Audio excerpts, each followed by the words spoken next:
My name is Zeyneb, and I'm the Executive Director of Physicians for Social Responsibility Pennsylvania. PSR PA uses the voice of health to promote socially and environmentally responsible practices, policies, and programs to safeguard and improve public health. We accomplish this by galvanizing health professionals to engage in programs that are preventative in nature and seek to address upstream problems. PSR PA is proud to bring you today's Climate and Health Conference. The most recent report from the Intergovernmental Panel on Climate Change once again shed more light on the climate crisis. According to the latest research, we're on a dangerous trajectory that will result in significantly more warming than what policymakers aim for. And the fact that we're not acting fast enough to avert devastating impacts is disappointing, to say the least. Today's conference will focus on mental health and well-being, the evolution of aging gas systems, the built environment, and populations of concern. We hope that you find today's content engaging and thought-provoking. We'll drop contact information in the chat should you wish to reach out to us about anything you hear today. Now for a few housekeeping notes. Please use the Q&A function to send us your questions. Though we'll monitor the chat, we cannot guarantee that we'll see your questions. If you do not get to your question, please note we'll reserve time at the end of the day for additional Q&A. Use the chat for comments and discussion with other conference attendees, and we'll also post links to resources in the chat. Now, with further ado, let's start our first session, Climate Change and the Burden on Mental Health. Moderating this panel is Dr. Katherine Crowe, clinical psychologist and PSR PA board member. Katherine Crowe obtained her undergraduate degree in psychology from Dartmouth College and her PhD in clinical psychology from Fordham University. She maintains active involvement in scientific research. Her work on cognitive behavioral therapy, anxiety, and OC spectrum disorders has been published in peer-reviewed journals, including Journal of Anxiety Disorders, Behavior Therapy, Cognitive Therapy and Research, and Journal of Obsessive Compulsive and Related Disorders. Joining her on the panel is Alice Thompson, founder of Visible Hands Collective, Dr. Gary Belkin, founder of Billion Minds Institute, and Julie Grant, managing editor at the Allegheny Fund. I'll pass it over. Thank you so much, Zeyneb.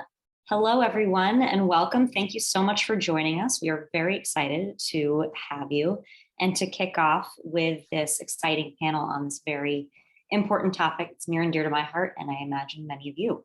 So I'm going to share my screen now to put up some slides. Hopefully, I'll be allowed to do that. Okay, hold on.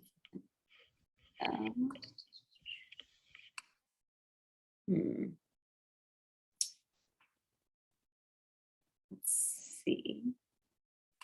I'm trying, although it's not quite giving me the opportunity to do that. Okay, here we go.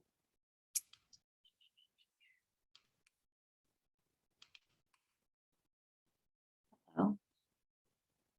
Sorry, folks. Not seeing an opportunity to share my slides. Bear with me one moment. Oh, here we go. Okay. Everyone see the slides? Thumbs up for panelists. I can see you all. Perfect. Yes. Okay. So again, welcome. I'm Katherine Crowe. I'm a clinical psychologist. I'm really excited to be moderating, hosting this panel with three fantastic panelists who I will introduce in a second. But just to give you all some background and some context about the scope of this panel and why we've assembled these particular folks to speak today. So this topic is health focused in nature, and the scope of the issue, the opportunities for addressing it, the complexity involved is going to extend much more broadly beyond just healthcare providers. It's really going to take an all-out effort across industries with multiple partnerships needed amongst community members and stakeholders. So this group, I'm really excited that we have because they have expertise in a lot of different areas. some of which are directly in healthcare, but also in community mental health, in journalism, in nonprofit management, and activism, lots of really exciting and important areas for this topic. And what sets this panel apart from others that we might see on mental health and climate change is that we are going to have the opportunity to talk about how to address mental health challenges broader than just in the therapy room or in the doctor's office, which I think all of our panelists would agree is going to be a really, really important piece of this conversation. These panelists are going to be able to speak to the important work of resilience building, prevention, and intervention that's taking place in their respective communities and circles, and hopefully lay some groundwork for us to think about how we can scale this to other much needed places. So without further ado, I will just say that this topic is serious and heavy in many ways, and yet we don't need to only spend time talking about the ways that we were brought down by this. I think these panelists can really speak to a lot of opportunities that we have to harness the power of the community and community members. And so I'm excited to for them to share that information with you. So without further ado, I will introduce each of the three of them. First, just I'll introduce and I'll ask them each to spend a few minutes introducing themselves in their own words before we open up the panel to kind of broader discussion. Alice Fox Thompson is a graduating medical student from Geisinger Commonwealth School of Medicine and soon to be psychiatry resident with a passion for public mental health and community organizing. She is the co-founder and program director of the Visible Hands Collaborative, the first training institute for integrative community therapy in the US, which she will tell us much more about. A Pittsburgh native, she pursued her interest in politics at Bates College in Lewiston, Maine. After graduating, Alice spent several years working in civil rights, employment law, and community organizing in Washington, DC and Pittsburgh. She then continued to follow the evolution of her passions to medical school, where she's led multiple student groups dedicated to health equity and justice. Next up, we have Dr. Gary Belkin. Dr. Belkin is an expert on public health, the climate crisis, and mental health. He brings a wealth of experience as a public health leader and scholar, including having served as the former executive deputy commissioner for the New York City Department of Health and Mental Hygiene. Dr. Belkin founded the Billion Minds Institute, which brings science and policy to bear on tackling the social climate crisis within the climate crisis. He works with municipalities in the US and globally to innovate methods for population, community mental health, and resilience in ways that advance social justice and that shift knowledge, skills, and implementation tools to community members. Dr. Belkin's primary focus is how to ambitiously scale civic-led coping and collective acting in the face of environmental collapse, which I really love as a mission statement. I'll speak much more about that. And thirdly, we have Julie Grant. Julie is a managing editor at the Allegheny Front and an award-winning journalist with a long career of covering environmental issues. Since getting her start in public radio, she has since covered many different areas of the northern US as a journalist. Julie's stories have aired on NPR's Morning Edition, The Splendid Table, and Studio 360. At the Allegheny Front, she loves covering agricultural issues, including exploring what we eat, who produces it, and how it's related to the natural environment. Julie has reported on climate anxiety on numerous occasions, including as part of a recent collaboration between Environmental Health News and the Allegheny Front for a multi-part series called Pollution's Mental Toll: How Air, Water, and Climate Change Shape Our Mental Health. So, as I said, I will be giving each of the panelists just a few minutes to speak about themselves, how they arrived at this particular topic. They do many things, and this is sort of probably one area of what they do, but would love to hear from them about what brought them to this intersection of climate change and mental health, and what's their primary focus right now. So Alice, I will ask you to kick us off and let me know when you would like me to advance slides. Hi, everyone. Thank you so much, Katherine, for hosting this panel with some really incredible panelists. I'm so excited to hear from Gary and Julie, who I have met outside of this context because of their incredible work. So really excited to be here today. So as Katherine introduced me, My name is Alice Thompson. I am the co-founder and program director at Visible Hands Collaborative, which is the first institute for integrative community therapy in the US. You all might be wondering exactly what integrative community therapy is. So I have a couple of slides ready to provide some more information and background on it. Catherine, should I share those or? I have them in here. So Okay, I will you want to throw those up? Yes, I will. Yeah, so quick background, my passions, as Catherine so elegantly said in my introduction, are really community organizing and public mental health. And as a third year in medical school, my father actually had sort of floated an idea about studying a type of community therapy that came out of Brazil based on a connection that I had, a personal connection to the region. And so I started to look into it, and the more I dug in, the more fascinated I was with this process. And so I actually took a year off between third and fourth year of medical school to learn more and to see how we could bring this process, this methodology, to the US for the first time. So I'll speak a little bit more about the methodology and give you guys some context about what it is. So integrative community therapy was developed by Dr. Adalberto Barreto in 1986 in the Pirambu favela of Fortaleza, Brazil. And it was really inspired by the need that he saw for community healing in the face of the crises of poverty, severe poverty, violence, and really a social fracturing, and also just expansive need for mental health services. And so he developed this method over several decades. What the method does is it's a participant outcomes driven through community-based and community building therapy sessions. So what it brings together community members in large groups with no requirement in terms of accessibility. It's open to all. It's free at all times. And this practice has really extended across the Brazilian nation through funding through the National Health Service in Brazil. So now there are 40,000 certified therapists supported by more than 40 training centers in Brazil. The broader footprint includes thousands of participants and facilitators across Latin America, Africa, Asia, and Europe.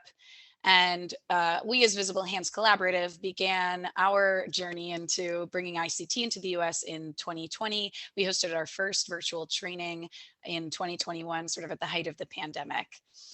And so to say a little bit more about what ICT seeks to do is it provides collective healing for community and individuals in times of emotional distress.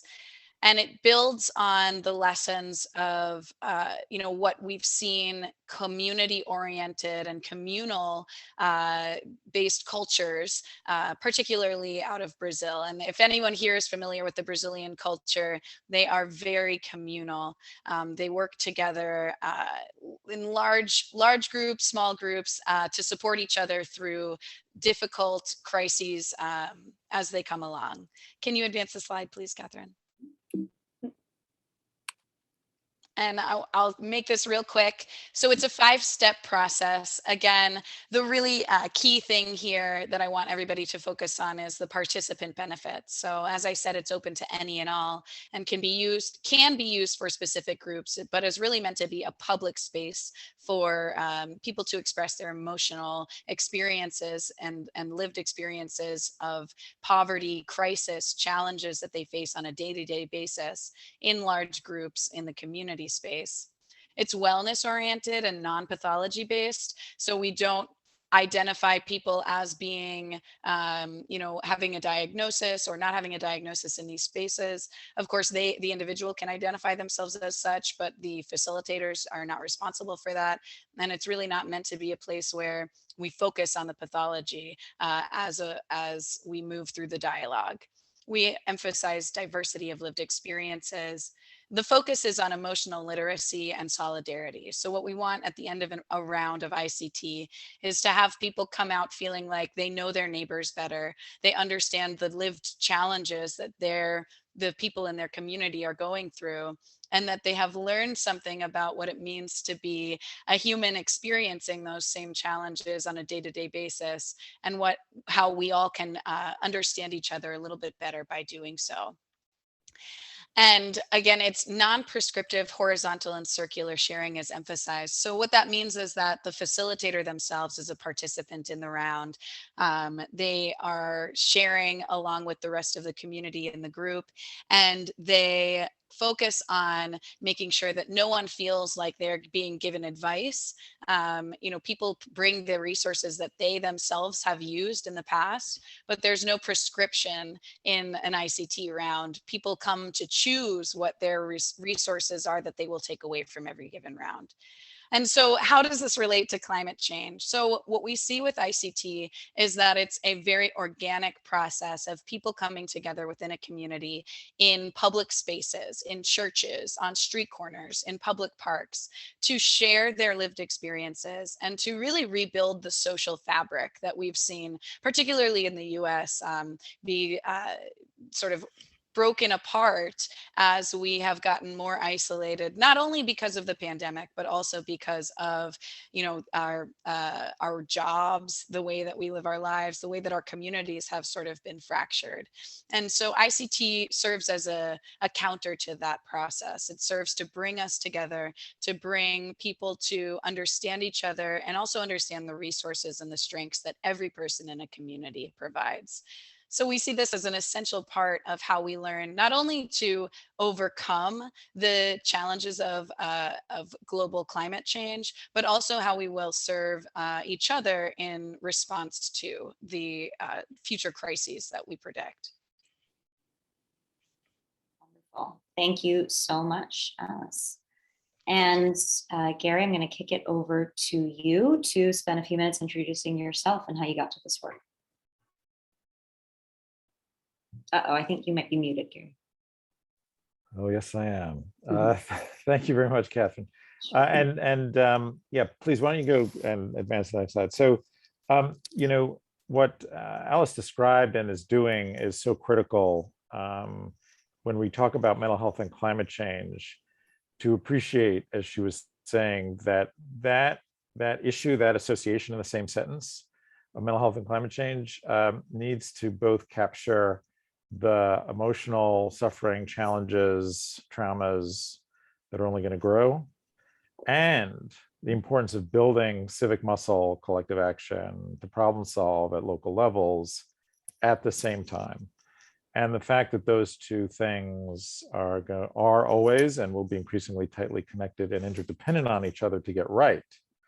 When we talk about climate change and mental health, we tend to focus on, as we should, the growing mass of evidence captured in the IPCC report that was put in the chat of the tremendous emotional toll of starting, with adverse weather events and the damage and destruction from that, the secondary damage and destruction of that, for example, rising heat in terms of droughts and food disruptions and economic disruptions, displacement, and so forth.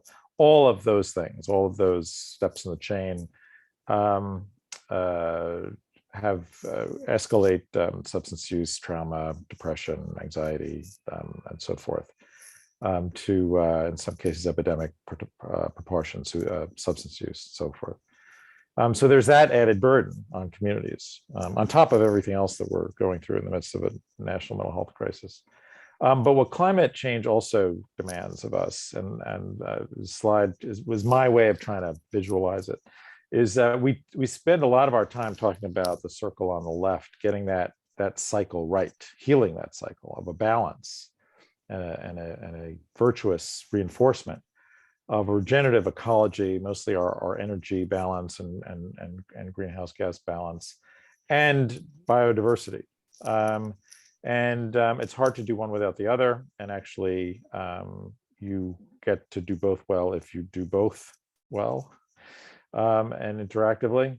But the ones to make sure that cycle works is us, because we messed it up. And for us to be able to do that, for us to create a nurturing environment, we have to be nurturing to each other. And we have to be up to this challenge, which is going to only be played out in part at a high policy level, but is really going to play out at a ground level in change culture, lifestyles, ways of making livings, ways of going from point A to point B, what we eat, how we turn things on and off. And those are huge social shifts, massive social shifts that we're not talking about, and that we're starting to glimpse as, for example, New York State is setting ambitious emissions standards, but can only meet them if they come up with 250,000 acres to put solar panels. And that gets to local land use changes and all sorts of arm wrestling over what that means to communities. And so it's that civic glue, that social, what I've been calling the social climate, that is really needs its own balance of subjective well-being,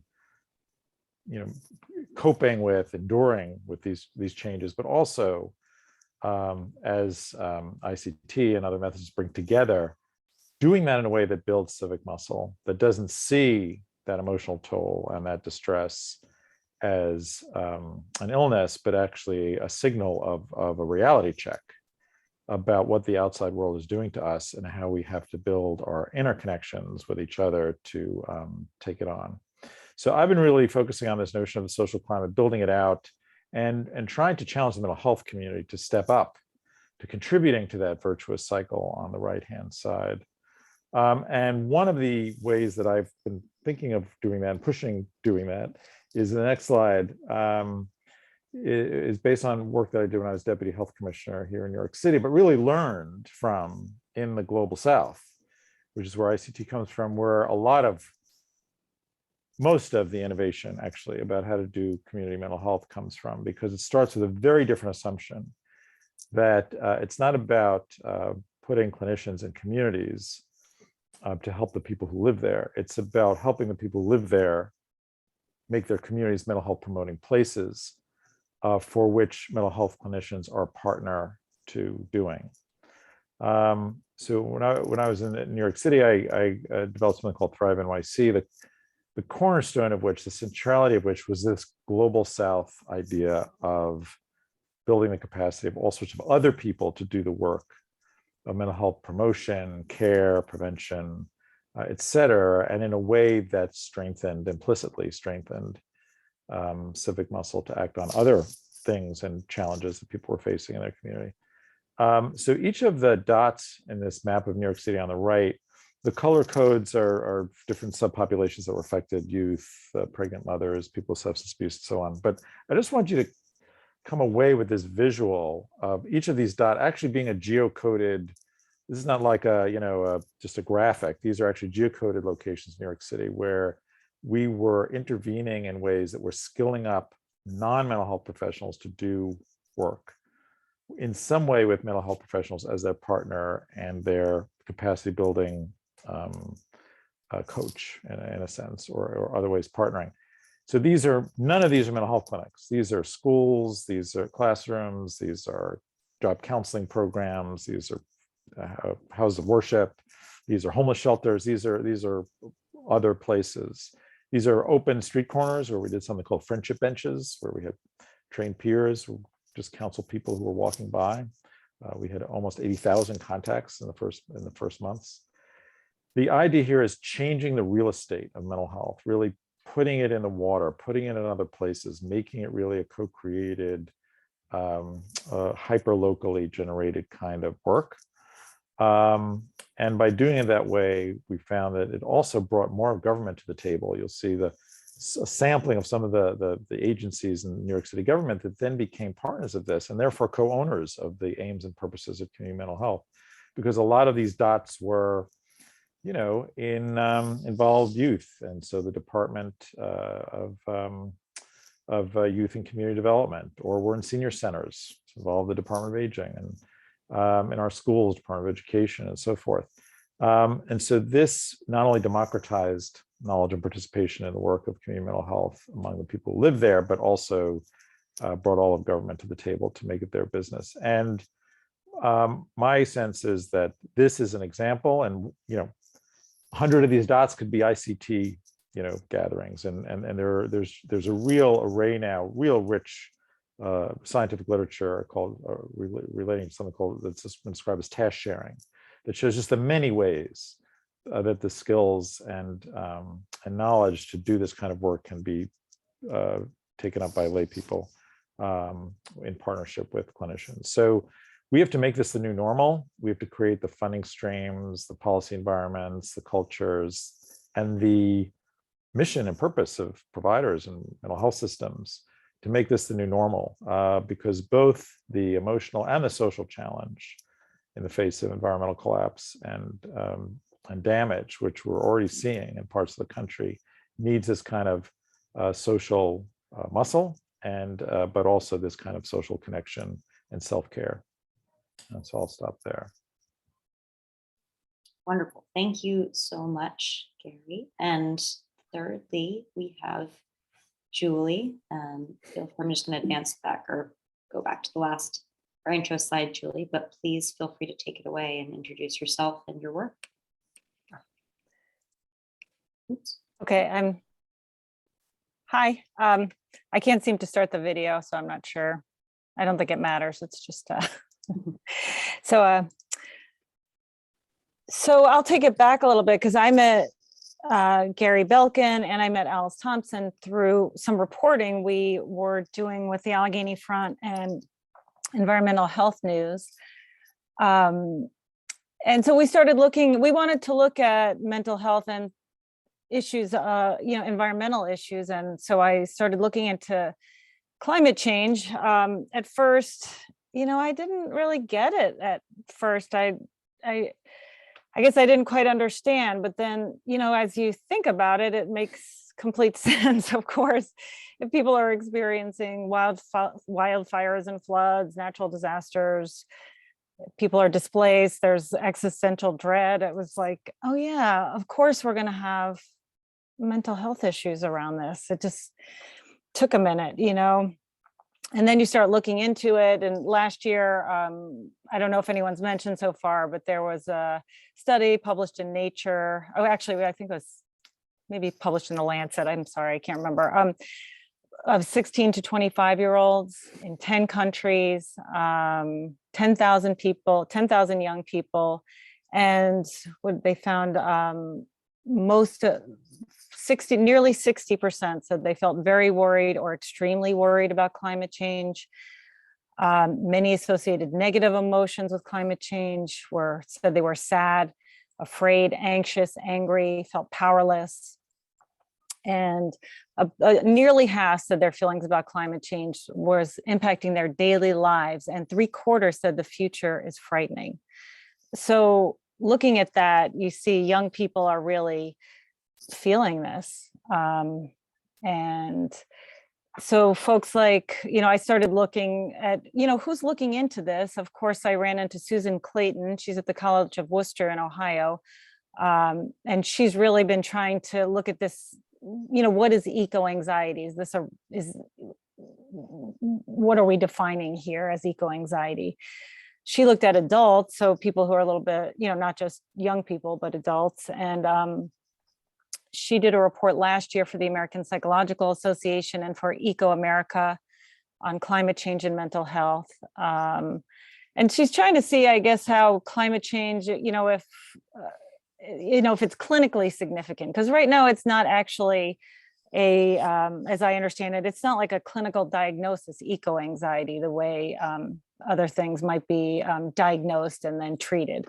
So she's done a number of different studies. In one survey, they talked with 400 adults, asked how climate change was affecting them, and asking whether climate change made it difficult for respondents to concentrate, to sleep, to work, to socialize. And they found varying results. Something like 15, 20, up to 25% of people they surveyed said that at least some of the time they were having trouble concentrating because they were thinking about climate change or were having nightmares, they were crying. There were other impacts that suggest climate anxiety is beginning to have an impact on people's lives. So And again, there was a poll in 2020 by the American Psychiatric Association that found more than 2/3 of Americans are somewhat or extremely anxious about the impact of climate change on the planet, and more than half are anxious about its impact on their own mental health. So it's impacting people. It's starting, more and more people are starting to feel the effects on their mental health. And the question is sort of like, what's to be done about it? I think that's what Dr. Belkin was talking about in the ways that he's gone about working on programs in New York and elsewhere. When I spoke with folks, there was a mental health conference in Pittsburgh last fall, and they're on this issue on climate change and mental health, and only about 75 people attended. So it was not very well attended, I would say. And, people there, the therapists there were saying that they'd never thought about this really. It wasn't an issue. And some were kind of like worried that they hadn't thought about it before. It was pointed out that there were only 75 people there, and for how many therapists there are out there treating people, how many more people, therapists are, according to like the American Psychiatric and Psychological Association, through COVID have become more and more, have more and more people looking for their services. And, if there aren't that many people attending, therapists attending a conference like this, and those who are there are thinking about it, some of them for the first time, how many therapists are just not considering this at all?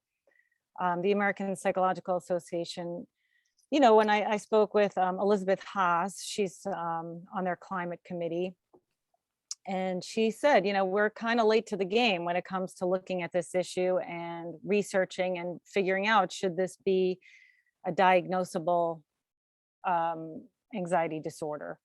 So, she did point out that they're looking in ways like calling it something like pre-traumatic stress. They're seeing things like, you've heard of post-traumatic stress, but this is sort of being affected by something we're anticipating coming in the future, which makes sense when you think about climate change. Although for many people, it's probably also something they're experiencing now.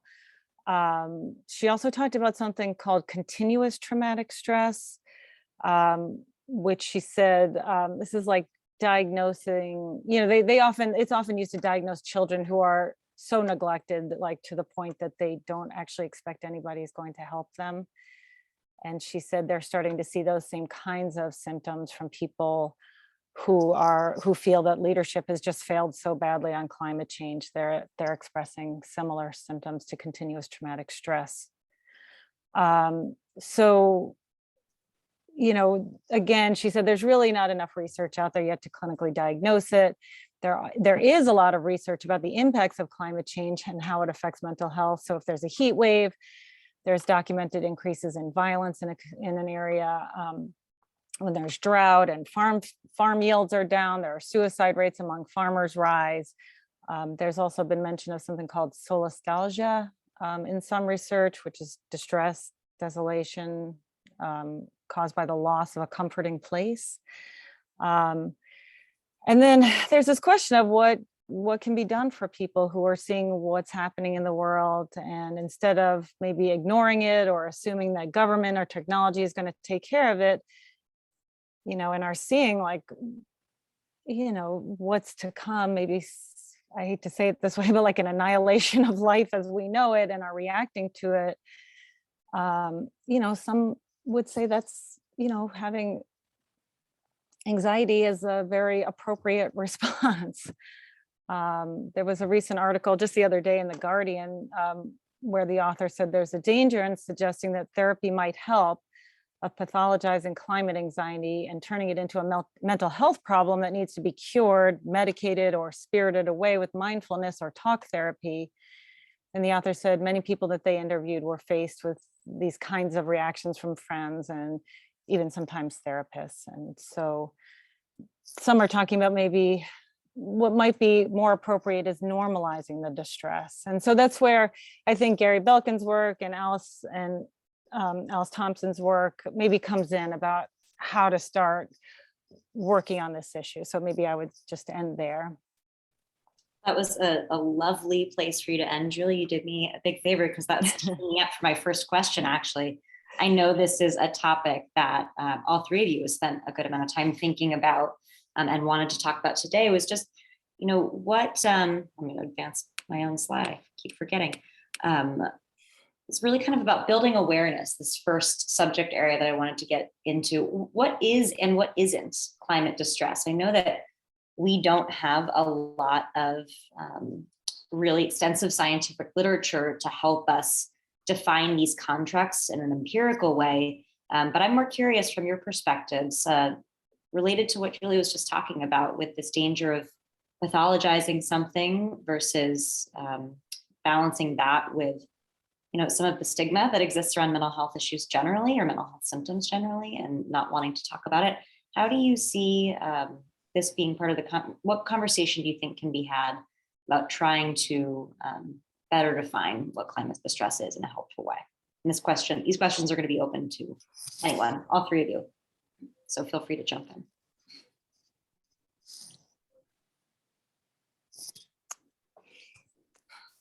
Well, I'll dive in then. So I'm a psychiatrist, but I'm probably the wrong psychiatrist to ask because I've always been skeptical about the value of diagnostic precision and what we do. I don't think it usually helps us much. And I'm on the side of that. While there is research, growing research, some of it by Susan Clayton, which Julie mentioned, is that when you in this effort to develop actual scales for what defines climate anxiety, is psychometrically, it does seem to be a different kind of anxiety than other anxiety disorders. And just focus grouping I've done with youth, who I remember this one woman was saying, I know about anxiety disorder. I know what anxiety disorder is. This is not my anxiety disorder. My anxiety disorder, I have, things that I could, thought exercises and things that I could tell myself and can calm myself down and so forth. And I know what the source of it is. This climate thing, it never goes away. This is a different thing. And, that's enough for me. To see it not as a symptom of an illness, and I always find illness labeling problematic in psychiatry, period, but that's another conversation. But especially here, it is a badge of reality sensitivity. We should all feel anxious about the lack of response to this major human threat that has already visited upon and wrecked the lives of millions of people. If we're not anxious about that, there's something wrong with us. And that should be of interest to the mental health profession, to be part of unparsing what is this denial, what is this ambivalence, what is this, at social levels, what are the structures of power that are keeping a handle on our sense of impotence in the face of this. But it should not be a burden on the individual. And so what does that say to what is the task of the mental health profession then? In empowering people and enabling people and connecting people and in voicing to power, this anxiety is what you are doing or not doing for these people, which is a very different kind of stance and approach. And I think is is one we have to take. And I'll just close. There was a scoping review of clinicians who've been working now in this area of climate and climate psychology, climate psychiatry, about what they thought best practice was and so forth. And there is a move towards, among individual therapists, to see that individual therapy is not the route. It's really getting people into groups, into neighborhood action. It's really, pushing mental health professionals to realize that they are the facilitators of people acting on this stuff. And I'll just jump in. I do think it's important to clarify sort of at what point we're talking about how climate change is impacting the individual mental health. So, eco-psychology theory kind of talks about three different sort of time frames in which mental health can be impacted by the global climate change situation. And so there's sort of a direct impact, which happens when someone, say, living in New Orleans during Hurricane Katrina, experiences a severe weather event as a result of climate change, and then experiences some sort of PTSD or mental health, mental illness in reaction to that crisis. And then there's an indirect mental health challenges that you can see when someone experiences, say, the loss of housing or the loss of crops that they might be responsible for selling and then be part of their income, so losing economic opportunity. And then there's sort of an overarching mental impact that is more oriented towards the awareness of imminent threats of climate change and the potential for its global consequences without the actual, direct impact on my life and my situation. And so, those three levels, we see people at different levels all across the globe. And so from a global perspective, folks in Tuvalu, who their island is going to be submerged underwater, are experiencing the mental health challenges of this at a much more accelerated and much more direct rate than someone who, say in Pittsburgh, Pennsylvania, has been reading about what's going on in Tuvalu, or, reading about the global ice caps melting, for instance. So those are sort of the different ways in which we see mental health being impacted by climate change. So it's not just this sort of like general vague anxiety about what could happen. It also includes what is happening and what has happened. But I do want to go back to what Gary was saying about, what the interventions are that we've seen were effective. And so there were a couple of studies done by Ojala, I'm not sure how that's pronounced, in 2012 and 2013. And it looked at, they both looked at how children actively cope with the climate anxiety that they're feeling.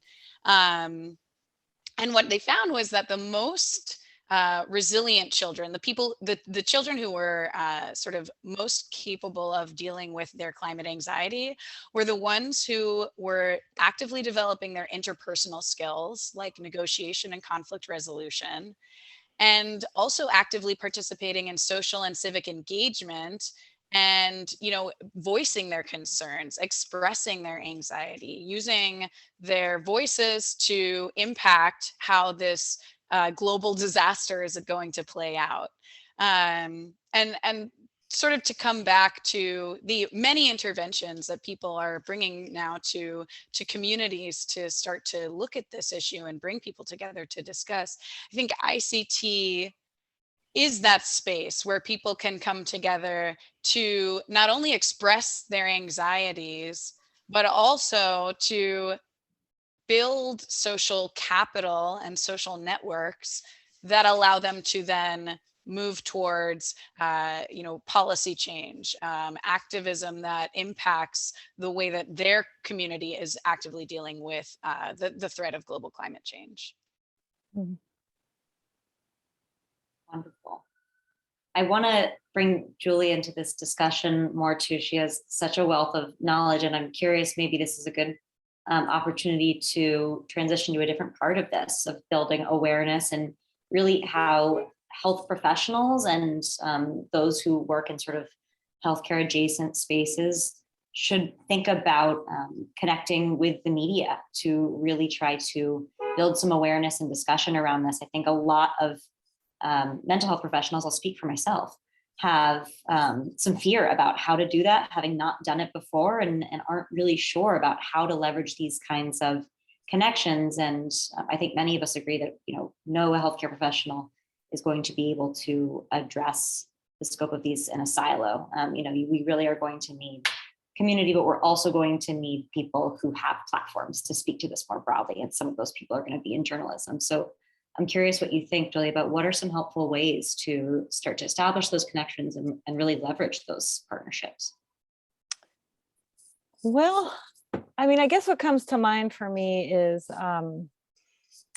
how much normalizing of mental health care has come through COVID. I mean, as much as this has been a very difficult time, it's also, it's not as stigmatizing to look for mental health care.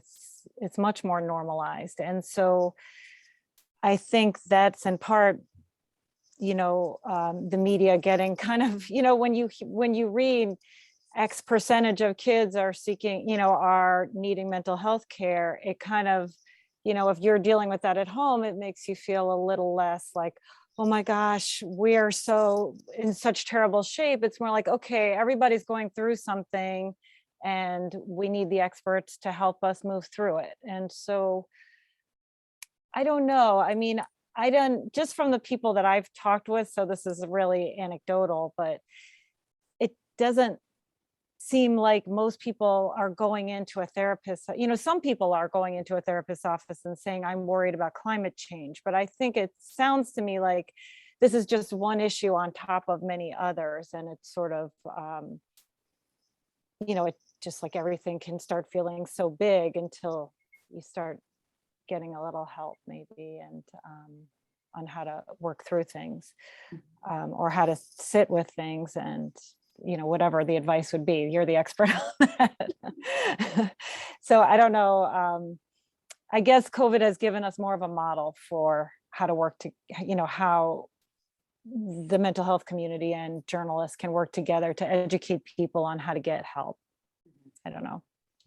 I was really, I was very, I don't know if excited is the word, but like, I was really glad to see the work that Gary's doing and Alice and her father are doing, to say like, okay, there are people trying to work on this. And because it just sounds to me like this whole idea that people are going to need each other and are going to need to be able to talk to each other. And here we are in the society that, at least for a while there, seemed like it was very difficult for people to have conversations. I don't know.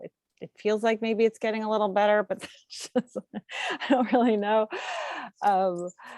So I think these kinds of efforts of people looking out for each other more, people learning to talk with each other, to understand that, it's just another human there that is going through some of the same things that you are potentially. I don't know how you get the word out about that, but I think more talk about, there's a lot more talk about kindness out there, and maybe it's just the circles I run in, but it seems like it seems that way. I don't know. Maybe someone else could chime in. I just want to add, and that I think is a really helpful answer. And the model of COVID, I think, is really appropriate to start that conversation, put the idea in people's heads that there's less aloneness in this, there's less isolation in some of the feelings folks are having. I do want to just, for the sake of time, because we have so many things we could cover, I want to jump ahead a little bit. There are some other buckets here that I wanted to get our panelists' perspectives on. They already spoke a bit about this in their sort of introductions, kind of just what does it look like to see examples within our communities of really impressive resilience building and support building. And we could talk more about that.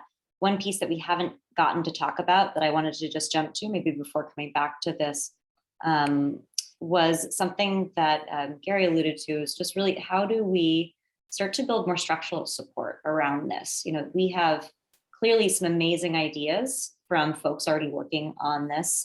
3 of them are right here in front of us. And we will need to create communities that support and move forward some of these ideas. So how do you think it might make sense to start pursuing that kind of agenda and partnering with local government and public agencies? So I was able to convince the mayor of the city of New York to put a lot of money into those kind of dot building. And that was because of a personal commitment that he had. And it required really trying to change habits in government to work across those agencies, for those agencies to see themselves as community partners, not community deciders. And it was just a lot of habit changing. The biggest habit challenged sector, though, was the mental health system. Community organizations got this right away, and it's like, where have you been? When we did seed funding partnerships between behavioral providers and community-based organizations to do this kind of test shared work, and we gave the money to the community-based organization to set the aims, pick the partner they trusted, try to keep the agenda theirs. But we provided a sort of support environment as government to technical assistance and help coach folks doing these things. The folks who needed the most handholding were the mental health providers. But I had one psychiatrist tell me at a youth program where there were peers coaching and even sometimes suicide counseling younger peers, kids who were homeless, for example, dropped out. And the psychiatrist told me, if you told me that I would be supervising an on-clinician who was counseling another kid that I would never see, I'd say you're crazy. She said, it's been the most gratifying work of my life. I reached people I would have never reached before, and 10 times as many. And it really is, the way we need to go, but we have to realize that means structural change in commitments and revenue streams and revenue sharing across parts of government to do it, a real credibility with communities that they're going to partner in this way, but really bringing the similar structural change on the health delivery side to if we're going to have clinicians as partners, which is not always necessary. I mean, a lot of these tools and methods, there's a proliferation now of lay-led neighborhood, good grief network and climate cafes, lots of, ICT could be a lay-led work. So they don't need us. But when it gets hard and often to do really well, to dive deep into really difficult stuff, it's helpful to have clinicians as partners, and that means thinking of ways that we train them and acculturate them and have revenue streams to support them to be partners in that community. So it really does take a new ecosystem of support if we're going to really be serious about investing in the social climate.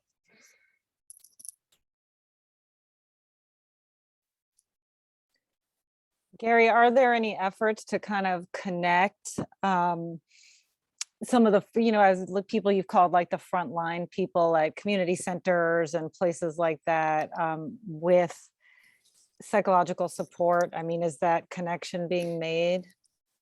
Yeah, I mean, I'm working with some networks of environmental justice organizations. How do we prove the concept of ways that this can be templated and scaled? I pulled together the mental health professional organizations, the American Psychiatric Association, Psychological Association, et cetera, social workers, representatives, and something I call the Social Climate Leadership Group.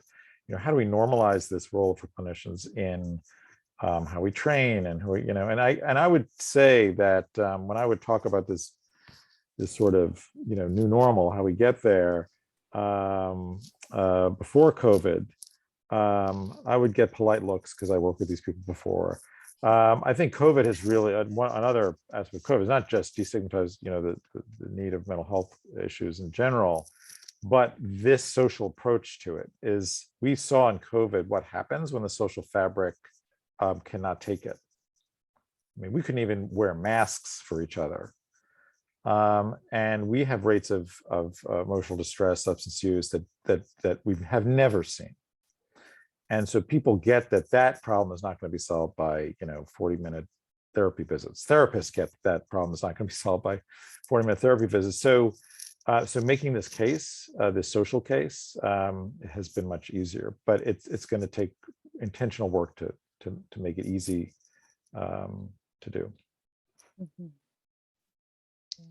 And I think one of the sort of conceptual ways that we can help people start to think about this in a sort of new paradigm is to really approach it as a preventative measure, right? So I think people are have been talking about preventative health for a long time, or at least a couple decades now, but people really don't talk about preventative mental health services. Yeah. And I mean, I think that's possibly because that includes literally everything, from housing to employment to, families to you name it, it impacts our mental health. But I think psychiatrists and mental health professionals have been sort of traditionally called in when there's crisis, when there's active mental health issues that have arisen to the point where somebody needs additional help.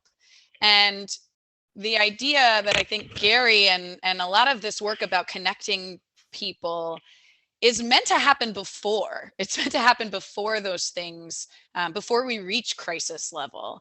And I think, the opportunity to start connecting community is also the solution to why we can't figure out how to wear masks for each other, or why we haven't figured out how to mitigate some of the, extensive natural impact that our society, the US, not just every country, but like the US specifically, has on the environment. It's because we can't decide that everyone around us is also as important as us. And I think that, being able to do that without the label of being mentally unwell, is really where we start to engage communities without having them feel like we're clinicizing them, we're pathologizing them for feeling very, very, normal ways about a global crisis. So I think it's bringing that preventative approach to mental health, and using that stigma, or the reduction in stigma, to say, like, yes, we can talk about preventing mental health issues without having it be about meeting with a psychiatrist or being in a clinical space. I love that you took the conversation in that direction, Alice, because that was really my bigger question, when I put "don't make bigger fish to fry," which is not something that I personally think, but it's just it's a message that I think would probably be easy to buy into. That, okay, yes, mental health is important, and there might be a temptation to say we can deal with that later, or that's kind of a secondary issue. We need to actually stop the burning of the planet, which is true. And I think that it's important to get away from that kind of either or mentality. I think there's a lot of really cool and exciting research to show co-benefits of environmental interventions that also happen to be mental health interventions, as you're talking about. So trying to emphasize that message of kind of like prevention and co-benefits, I think, is really, really powerful. Yeah, and that bigger fish to fry point is really is very real. This whole Thrive initiative, $1 billion investment, very exciting, totally innovative, huge community buy-in, stalled because of that kind of blowback. Wait, there's still homeless guys on the subway. What is this foofy stuff you're doing with kids?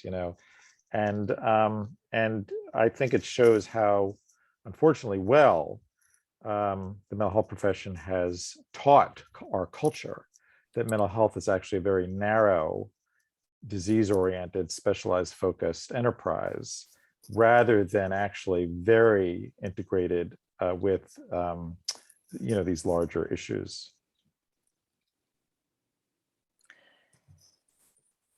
Yeah, I don't know. I don't know. We often talk at home about how can kind of a sick society in this way, if you don't have like sort of your mental health as a society, how are you going to work together to make decisions for the society that are in the society's best interest? So. And one way, also speaking of government, I'm sorry, Alice, go ahead, is I've been using this phrase, we need democracy therapy.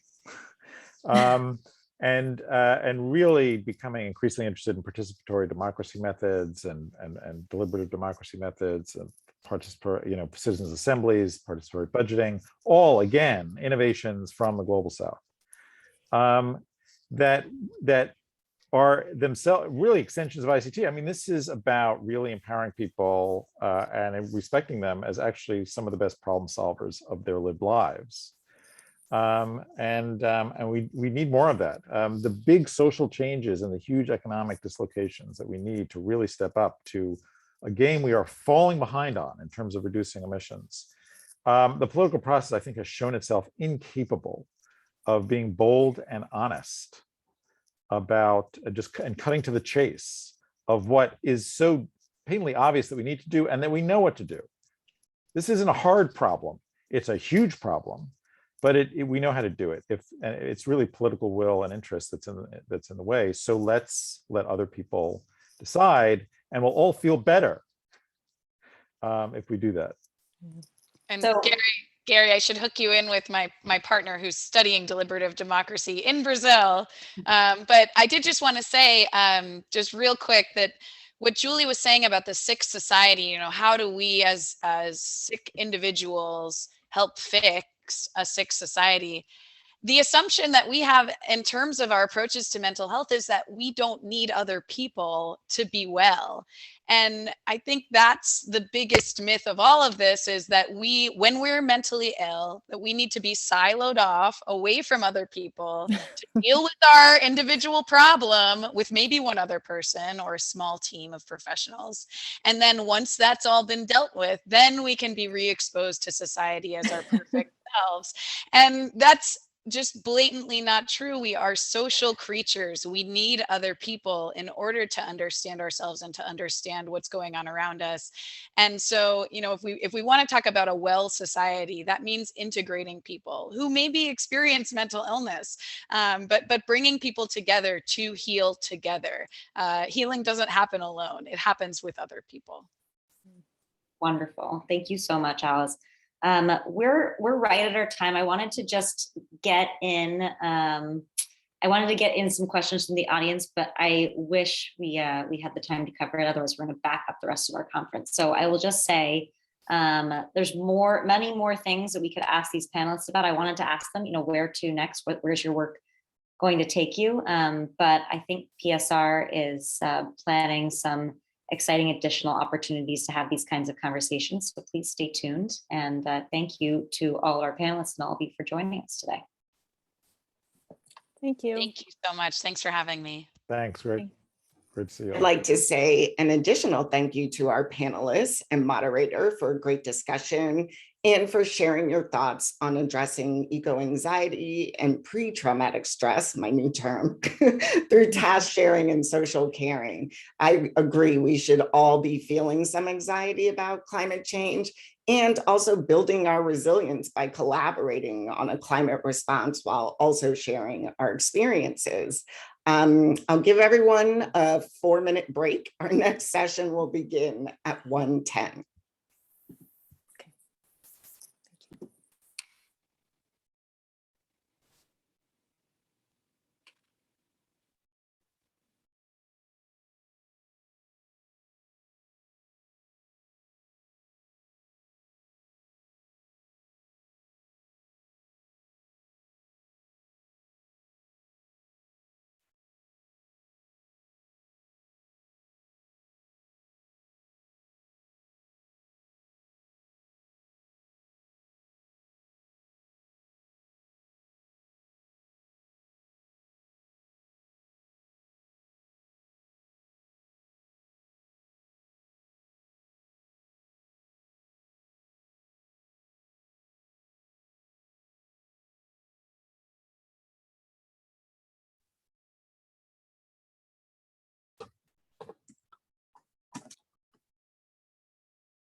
Thank you, everyone, for sticking around. Our next session is climate change and children's health. You've already met Katherine Crowe, and joining her will be Lorna Rosenberg. Lorna has recently retired from 36 years at the U.S. Environmental Protection Agency, having focused on Superfund, strategic planning, green and healthy buildings, and children's health during her long career. From 2003 to 2006, she was on loan from the EPA to the Delaware Valley Green Building Council, where she served as their founding executive director before returning to the EPA. Lorna is currently the Healthy Buildings Program Manager at Women for a Healthy Environment.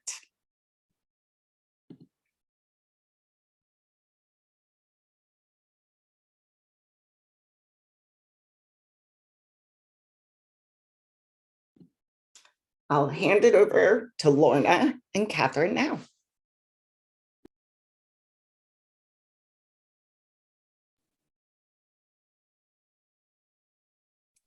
Lorna, are you here? I am here. Wonderful. Okay. Okay.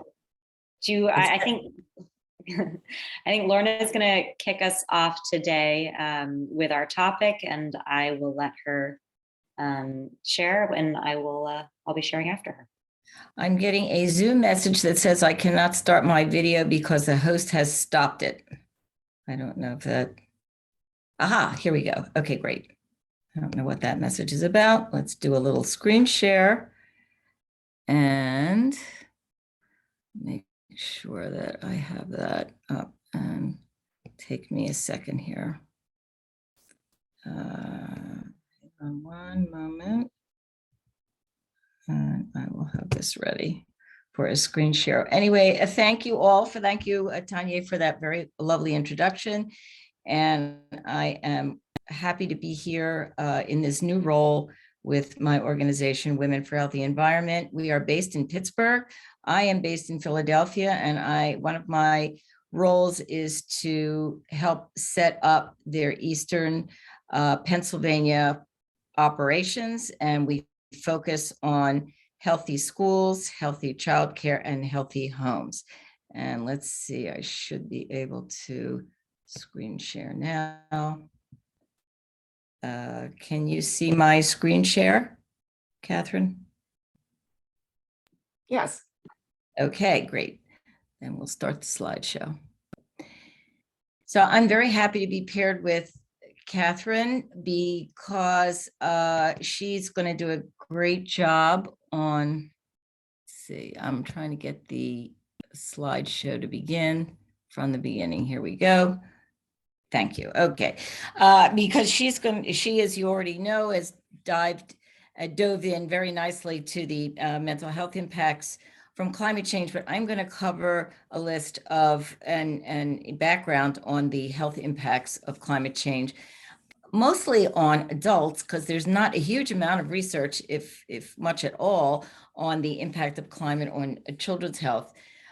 So we're going to sort of look at it from a global perspective about what's happening around the world, what the impacts are going to be, what's happening in Pennsylvania, how it's going to impact kids, and what we can do about it. Since this topic is somewhat depressing, we've already talked about that a little bit in the last session, and I wanted to give folks an opportunity to think about how you can take matters into your own hand and things that we can have some control over to deal with this whole situation as it's coming forward. In the last slide, that when Katherine was the moderator at the last session, there was a young woman on the photograph that had a backpack that said, "Time is running out." And certainly we can look here at this quote from Greta Thunberg who's the Swedish young woman who's now 19 and this Swedish activist. And her message to adults is, act as if the house is on fire, because it is. So that's kind of a good way to think about what our actions can be as we move forward on as we learn about the impacts of climate change.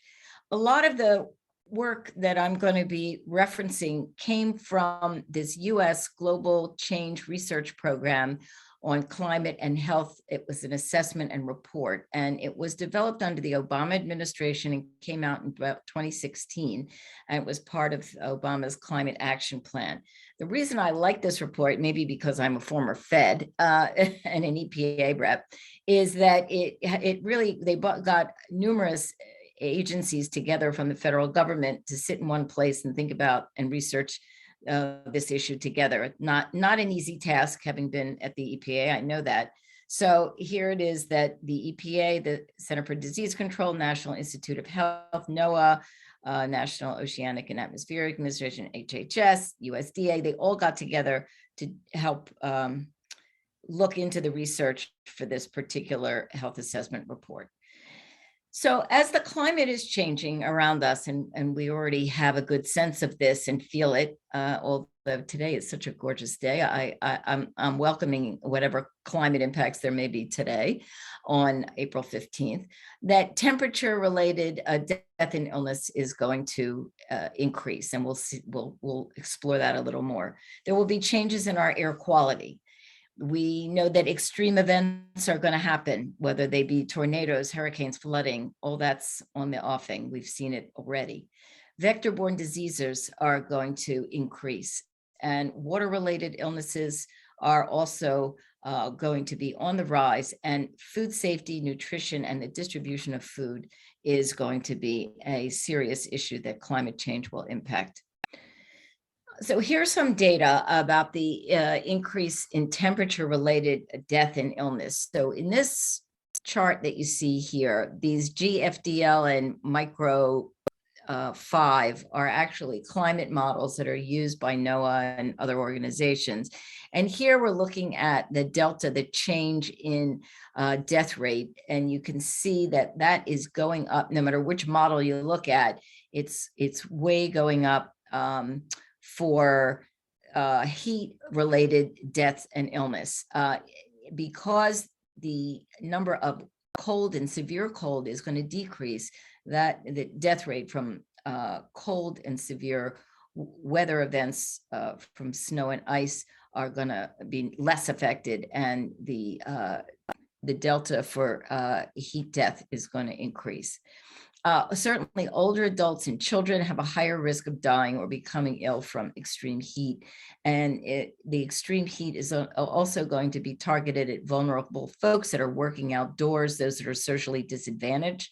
We're going to hear later on in this presentation about youth athletes that train outside and how increased heat is going to impact them, and folks of color and in communities of environmental justice. So those are some of the most vulnerable. What's that? Okay.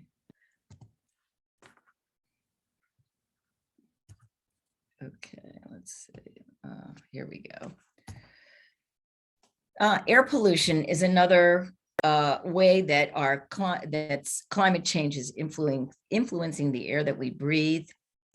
Meteorologic conditions are going to become increasingly conducive to forming ozone, and ozone adds to asthma triggers.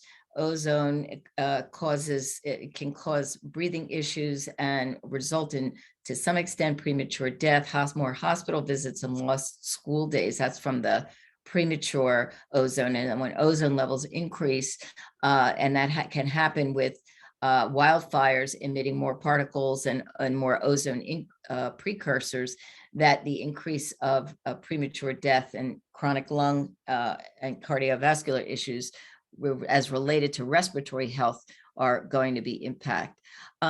The air pollution issues, and we know this from the wildfires that have happened in California and the westerly winds that even come as far east as Pennsylvania, they worsen allergy and asthma conditions as temperatures rise and the precipitation patterns change.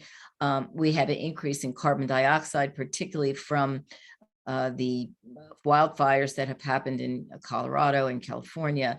And again, that impacts more allergen and asthma triggers and reactions. Extreme events on human health. Well, we've got some clear pictures here of obviously a hurricane or very severe storm event. And then on the bottom picture, the result of that, that the issue in terms of health, of course, many, but power going out, water and water transportation, water and quality, and obviously too much quantity, transportation, roads being blocked, communication systems down. Not only does that impact mental health, but it also impacts physical health for those that can't get medication, that don't have access to doctors or emergency hospital care, and it becomes a real challenge, particularly for those who are already vulnerable, people with chronic diseases, people that have issues regarding their mobility, that those populations are especially impacted by these extreme weather events. And that also, of course, extends to children and low income, and also pregnant women and older adults. So these extreme events, whatever the event may be, whether it's heat or tornadoes, hurricanes, floods, windstorms, all of the ones that are listed on the bottom of this chart that you see in front of you, that they, over the next 10 years, now this was done from 2004 to 2013, the data is a little old at this point, but during that 10-year period, you can see the increase in total fatalities from these issues, and that is continuing to rise, of course, as these weather events become more frequent. And of course, there's a tremendous loss of dollars from dealing with these issues.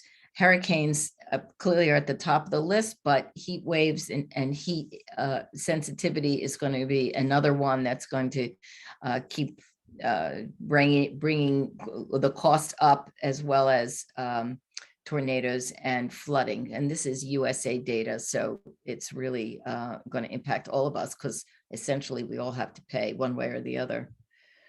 I mentioned before that one of the others items on this list is this distribution of vectors and vector-borne diseases.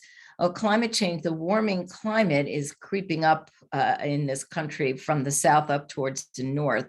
And what that does is it makes conditions much more desirable for ticks, for mosquitoes to be present all over higher areas of the mid-Atlantic and the Northeast than they had been in the past because of our warming climate.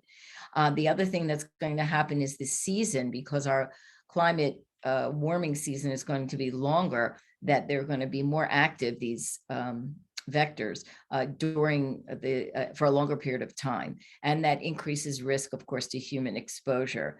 And that could be whether it's from Lyme disease, or mosquito-borne West Nile virus, that becomes an issue. And then on top of that, more toxic pesticides are then used to try to eradicate the ticks and the mosquitoes. And once you get that, you get more exposure, human exposure, to more chemicals that eventually goes in the water. And there's more opportunity for exposure for us and for our environment. So that's really an issue and something that we're all going to have to think about. I don't know how much integrated pest management we can do for tick and mosquito prevention and exposure, but there are some things that we can do, and I'll talk about that, and they're pretty easy, actually.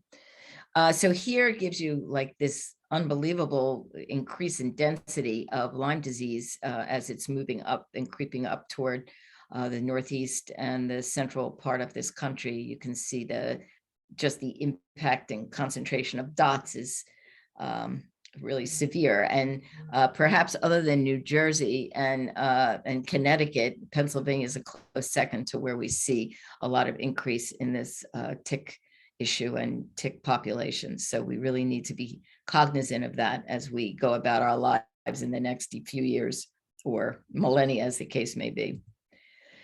Water impacts also, it can be as a result of climate. So certainly the seasonal and geographic changes in waterborne illnesses. So as waters warm, numerous things are happening.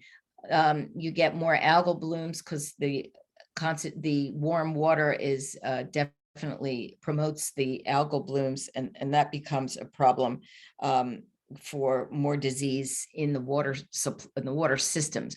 We get more runoff from severe storms, so we have some dark clouds up there. We can see how that happens. So that's more particulates and more oil and surface runoff from our roads and highways.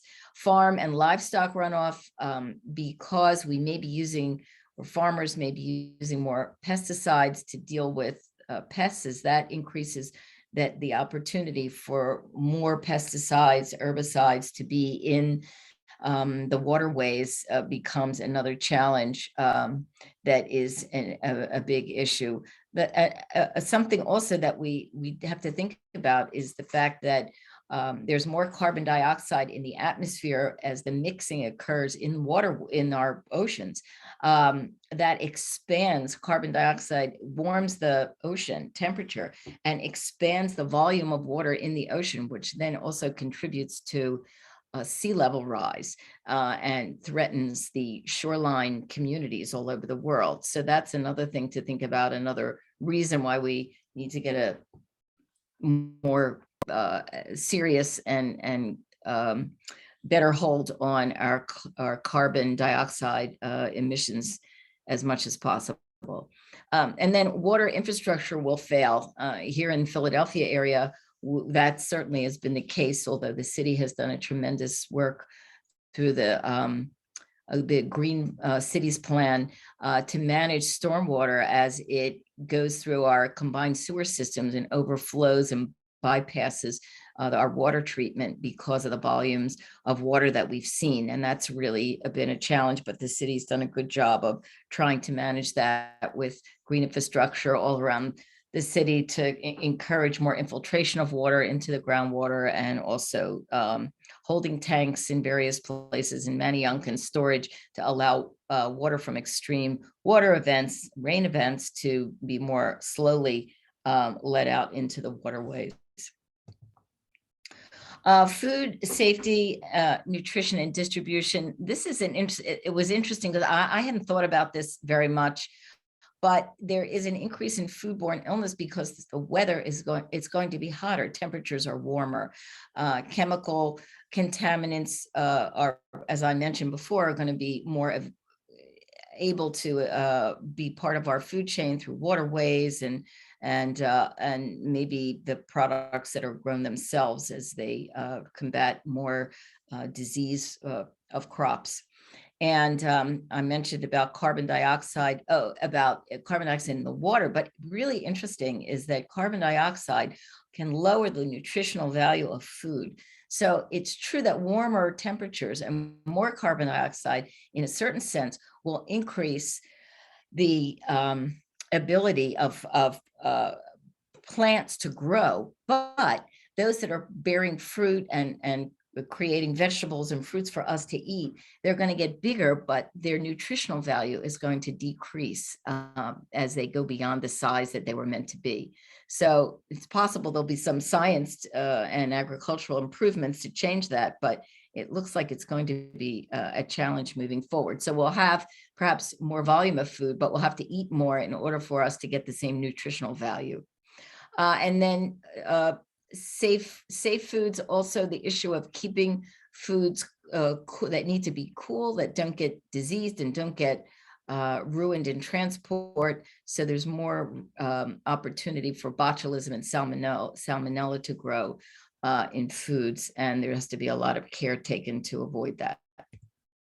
So we've talked about a broad range of climate issues across our country.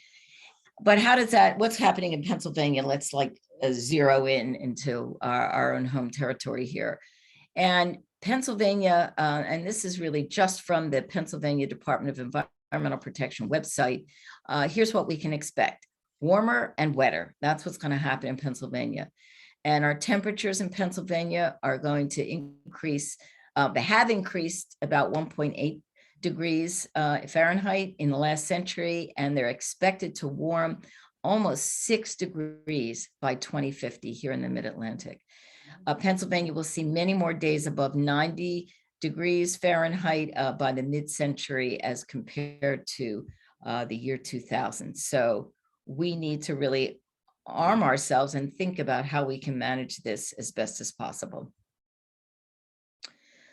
A 2021 Pennsylvania climate impact assessment was done. I believe that was from Governor Wolf, and the look was on climate change and human health. So as I mentioned, from the issue of hotter temperatures, as is consistent with what I've said before, heat-related illnesses and deaths are on an increase, more allergies, mosquito and tick-borne illnesses.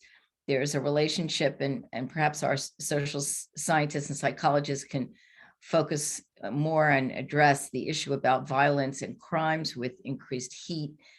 And maybe that's connected to anxiety and mood disorders. It would seem that those would be related.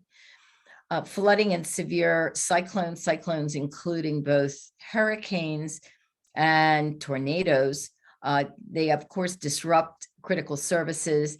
They make driving conditions hazardous. We talked about contaminated water, but contaminated floodwaters. So even where there's flooding that happens, and I don't know if folks recall, but from Hurricane Sandy, there was a lot of flooding on the New Jersey coast where there were storage of toxic chemicals that are stored for transport out on the ports. And when that flooding happens, they can get into they can get into the waterways, which is can be pretty detrimental. There's also challenges with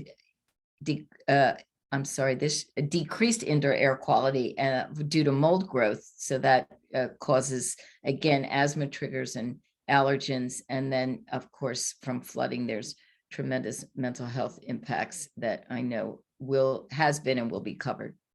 But what we know, I mean, I know that this topic and my presentation was called Children's Health. I really haven't spoken very much about children because there's not a lot of data out there at the moment that I could find. There may be that others know about, but I was not, in my research, I was not able to find a huge amount about the impact on children. But we do know that in terms of environmental health for children, that they are not little adults.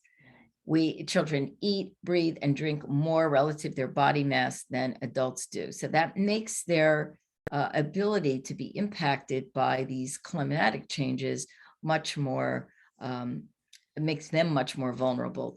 Their natural defenses are less developed, things like a more permeable blood-brain barrier. They have less effective filtration in their nasal passages. Their skin is more permeable than adult skin. They have lower levels of circulation of plasma proteins, and they're developing. Their systems are growing and evolving, and they can be harmed by not being able to be kept safe. Also, in terms of environmental toxins, children that are exposed to the same dose of environmental toxins as adults, of course, are going to have a way proportionally greater exposure than adult. And that picture gives you kind of a sense of what that might look like. A child born, this was some data that I came across, born in 2020 will experience 7 times more extreme weather events than one born in 1960.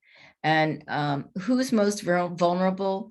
Well, we know that environmental justice communities are most vulnerable because oftentimes they're situated in flood areas and they're more impacted by the floods that will happen. They often don't have air conditioning as accessible. So as heat and temperature rises, if you can't get cool, then you're more vulnerable to the heat impacts. Access to medical care can sometimes be an issue. And then the social determinants of health is also not being able to get to medical care and having the right kind of medical care available and pharmaceuticals. And then the risk from contaminants also is higher. Generally there's higher air pollution in environmental justice areas or other environmental hazards. Student athletes, I gave a shout out to that before, but let me mention again that student athletes, they do outdoor practice times. They should be scheduled early or late in the day. They should have sufficient hydration and sunscreen and the right kind of clothing for skin protection.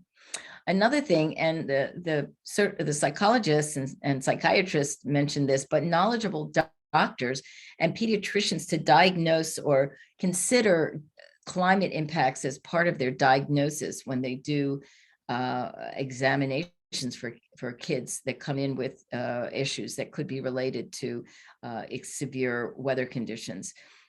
So I heard a Dr. Patel from California at a conference last week, and she's a pediatrician, and she talked about asking your patients about including what's your energy situation like? Are you energy insecure? Maybe the child's guardian or parent rather than the kid themselves. Are they drinking contaminated water, or is their water clean? Is their water well water?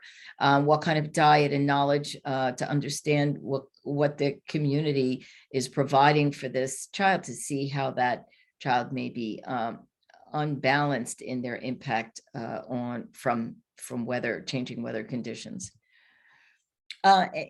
It was interesting that a recent study was done by Peggy Slota, who's one of our physicians and PhDs that works with Women for Healthy Environment, and her team. She's not a physician, excuse me, she's a nurse, a PhD nurse. And she and her colleagues did some investigation on extreme heat impacts on student athletes in track and field, soccer and football. And they did most of their work in Pennsylvania, but they looked at some other communities as well. And this exertion of heat illness, EHI is what they call it, and apparently it's a cause of death among student athletes, but it's very preventable. Coaches are supposed to have plans for how to manage incidences that happen outside when they have their students with them, and only 50% of them are really have these plans and are schedule their activities closer to the climate and what it's happening out there. And these are some, there's a list there of issues that can happen that are signs of heat illness. And the idea is to work more with coaches and make them aware that they need to be cognizant of these issues and prevent them from happening for their students. And one of the things, this is a prevention list, but one of the really good things that they can do is to sign up for something called airnow.gov.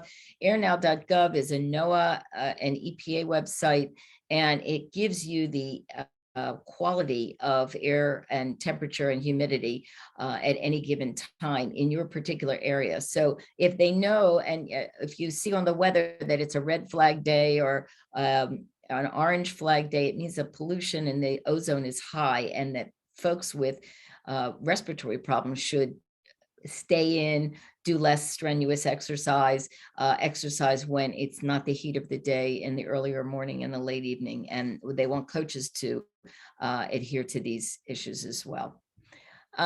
So what can we do to protect our kids? And there are things that we can do as we know all these changes are going to happen. Really be cognizant of allergy and asthma for your child and their sensitivities. Check for ticks after they play outdoors. Download the airnow.gov. I mentioned that there's an app on your phone so you can have it with you all the time.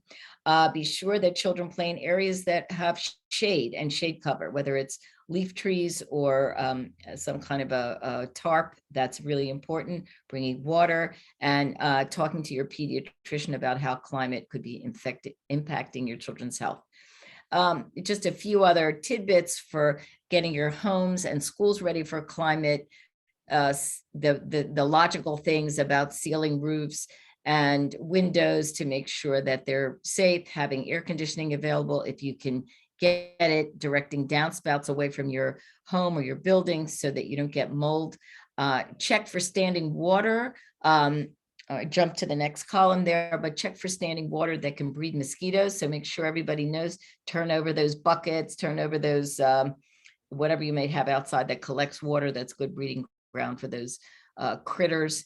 And plant trees and shrubs for shade, and try to keep a barrier. One thing one can do between lawns and wooded areas to restrict the tick migration.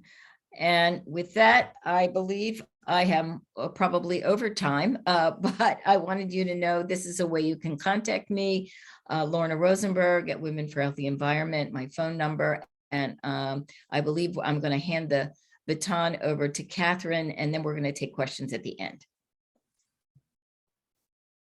Wonderful. Thank you so much, Lorna.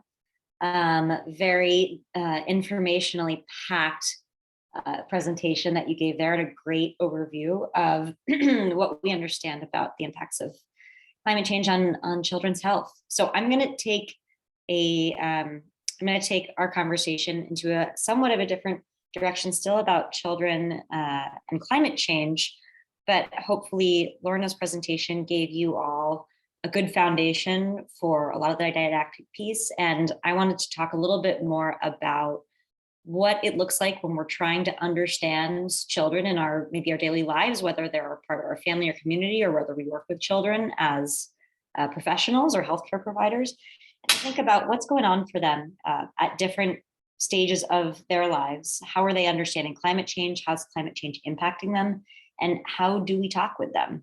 As anyone who joined the first presentation probably knows, I'll repeat it for those who are joining us now. I'm Katherine Crowe. I'm a clinical psychologist, and I work primarily with children and adolescents in my clinical work, and it's not exclusively focused on climate anxiety, but I do have plenty of youth coming in to see me who bring this in as an area of concern. So it's something that I work with clinically, and I also work with in an educational and research capacity. So I'll put my slides up now.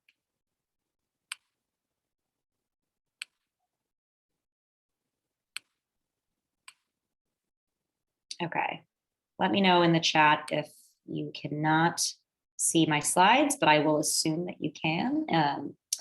So like I said, I will be talking about children and the changing climate, although I will be talking a little bit more about what's going on from a developmental perspective, because we see that different stages of the developmental span are going to confer different levels of cognitive understanding about climate change for kids, emotional understanding and responding, and health vulnerability in the context of climate change. We really need to be we really need to be cognizant of these important differences when we're interacting with kids. If we paint kids as sort of a broad brush of here's how you talk to kids about climate change, that really does kids and yourself a disservice, because a 4-year-old is very different from an 8-year-old, is very different from a 17-year-old, not to mention they're all individually different from each other and their same age peers. But just broadly speaking, developmentally, there are really critical differences to be aware of. So we're going to dive into that a little bit more today. I'm also going to be presenting some case studies that are fictional in nature, but are really meant to help guide us in thinking about what does this look like in reality? What might this look like for some different children across the state of Pennsylvania who have a mix of life circumstances, developmental maturity, and health circumstances and climate circumstances that are impacting them. Okay. So that I should have advanced my slide. I always forget to do that, I apologize. But these are the two main foci of my presentation today. What do the impacts of climate change look like at different developmental stages for children? And how do we communicate with them at these different developmental stages? I'm going to start out with early childhood. And when I say early childhood, I'm talking about toddlers, really through kind of early elementary school, maybe that 6 or 7 age. These are going to be sort of rough groupings. There are, of course, plenty of children who aren't going to fall neatly into these categories and have differing cognitive or developmental levels for many, many good reasons. I understand that very well. But just for the sake of this presentation, we're going to talk about it in these kind of bigger group categories. So early childhood are your 2-year-olds roughly through your 6 or 7-year-olds. And for each of these developmental spans, I'm going to talk a little bit about what we know about cognitive, emotional, and social development at these ages and why this is important to understand for climate change and how we're going to interact with kids at this stage. So with this age group, they're really beginning to understand their world in very concrete ways. It relies a lot on visual and sensory input and stimuli, which is why there's such great sensory activities at most preschools and kindergartens, because that kind of experiential learning is really, really important for children at this age to cognitively understand what things are in their environment and start to make sense of their world. Really, really important. That's really helpful for us to think about when we're trying to explain complex concepts to children, like climate change. We explain complex concepts to children all the time, even children in this young group, maybe without even really realizing it. So I think a lot of adults might be a bit hesitant to even let children in this age group understand things about climate change. And I can understand that, and I have some caveats to that. At the same time, I think there's a lot of opportunities here to just help children lay the groundwork around understanding what their natural world looks like. And you can use this with examples in your everyday life with kids. So children are most likely going to walk past flowers at some point in their days or weeks or months. Hopefully that's an often occurrence for them, but most likely they're going to pass flowers somewhere. And they're going to probably see bumblebees in the spring and summer. And that's an easy time as an adult to help them make the connection that the bees are really important for both the bees' health and the health of the flowers. And you can just start to help children see the interdependence of their natural world. You don't need to take kids to national parks to appreciate nature. That's obviously great when you can. And yet nature is around us. We are in nature all the time. So important to just think about, how do I help kids start to understand the natural world in their immediate environment? There are so many opportunities to do that. And with a young kid, you really want to be relying heavily on this kind of learning for them.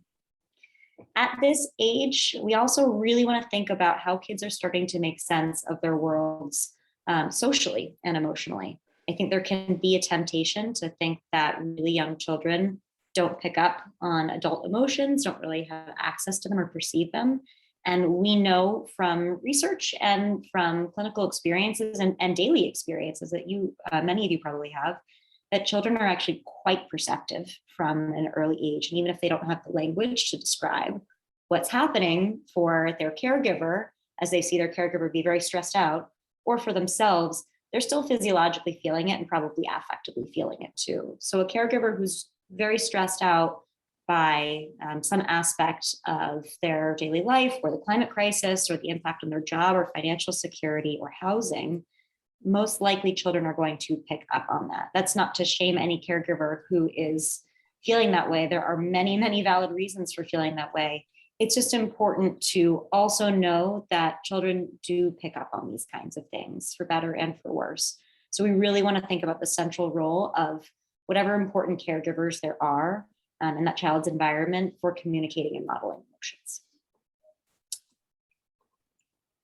So here is the first of just 3, like I said, fictional case studies that I wanted us to go through to help put kind of a face to what this might look like in each of these age categories across Pennsylvania.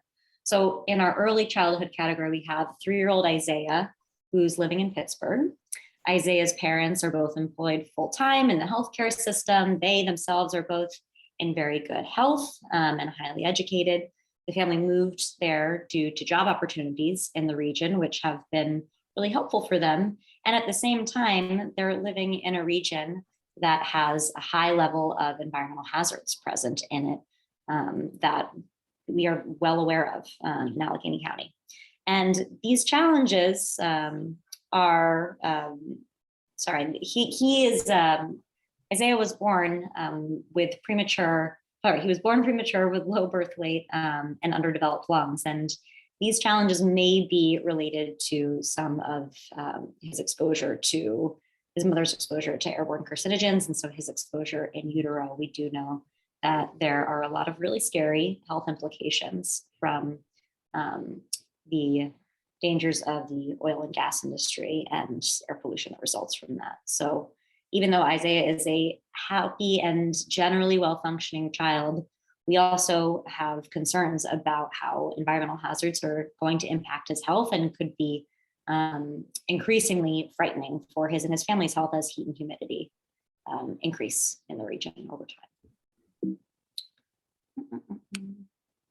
So how do we think about communicating with a child who's in this kind of general age group? What can we use? As I said, I don't think it's necessary in most cases to totally shy away from this topic. At the same time, giving a 3 or 4-year-old the same message that you'd give a teenager really is not going to be appropriate.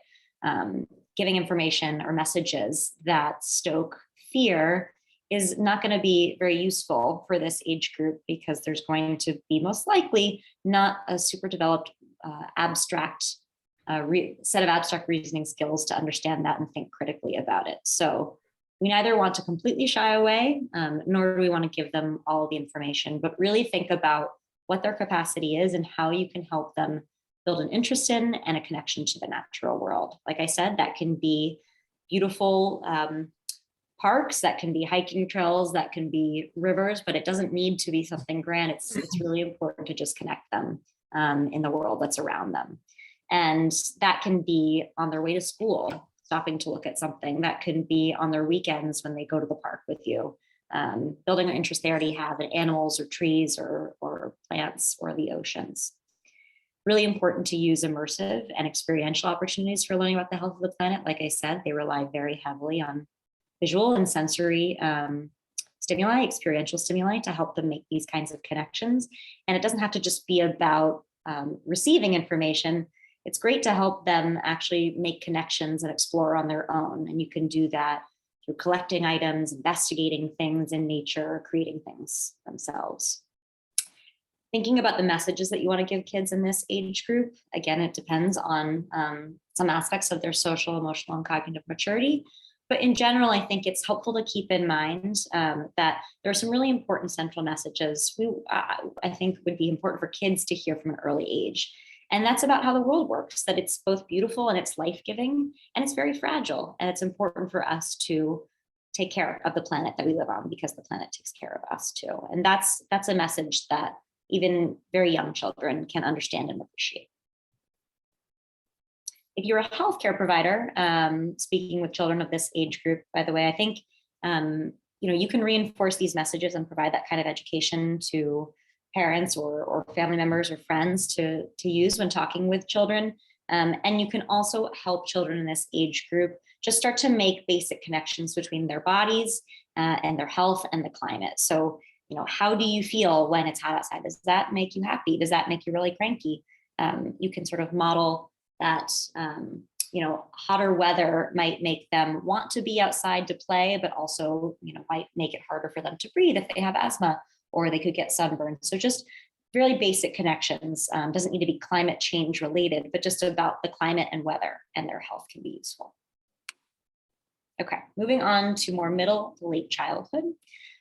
This group is going to be your later elementary school up through kind of your middle school age, up through 7th or 8th grade for most of those kids.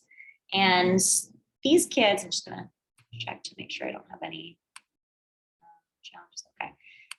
These kids are going to be at a really interesting and exciting time to start to understand the world in more in depth and start to understand climate change probably in more depth as well.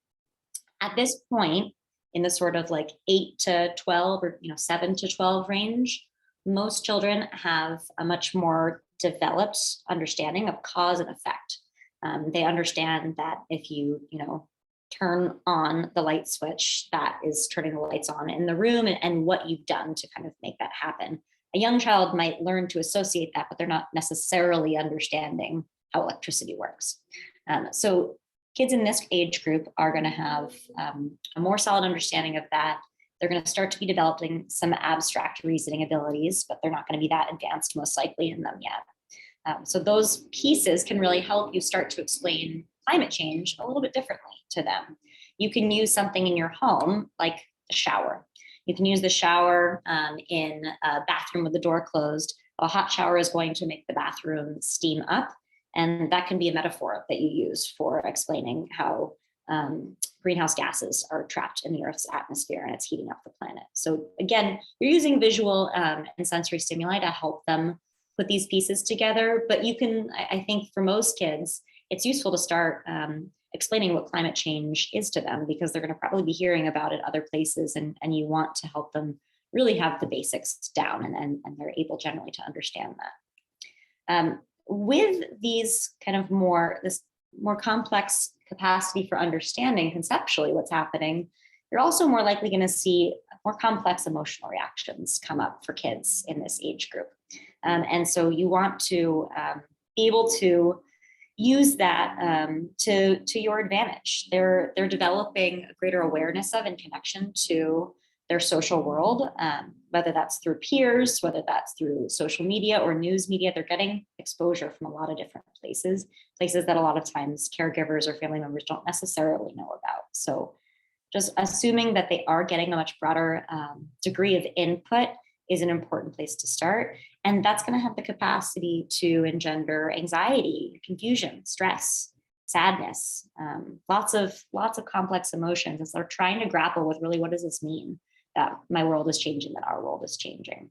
And they may or may not have the coping skills to really grapple with that yet. It very much depends on the child and how well they cope with big emotions in general. It's perfectly reasonable to understand that they wouldn't have great skills to manage those kinds of big feelings, because a lot of adults don't have great skills to manage those kinds of big feelings. So they're going to be reliant on other people in their lives to help them.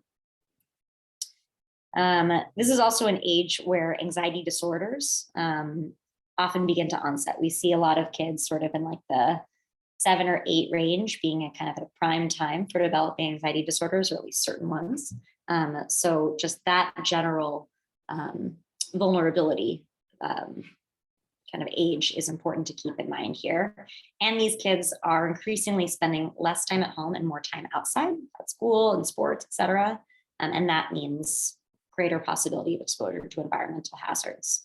So we can see both of those things exemplified in this second case study of Miguel, who's a 10-year-old living in Reading, Pennsylvania.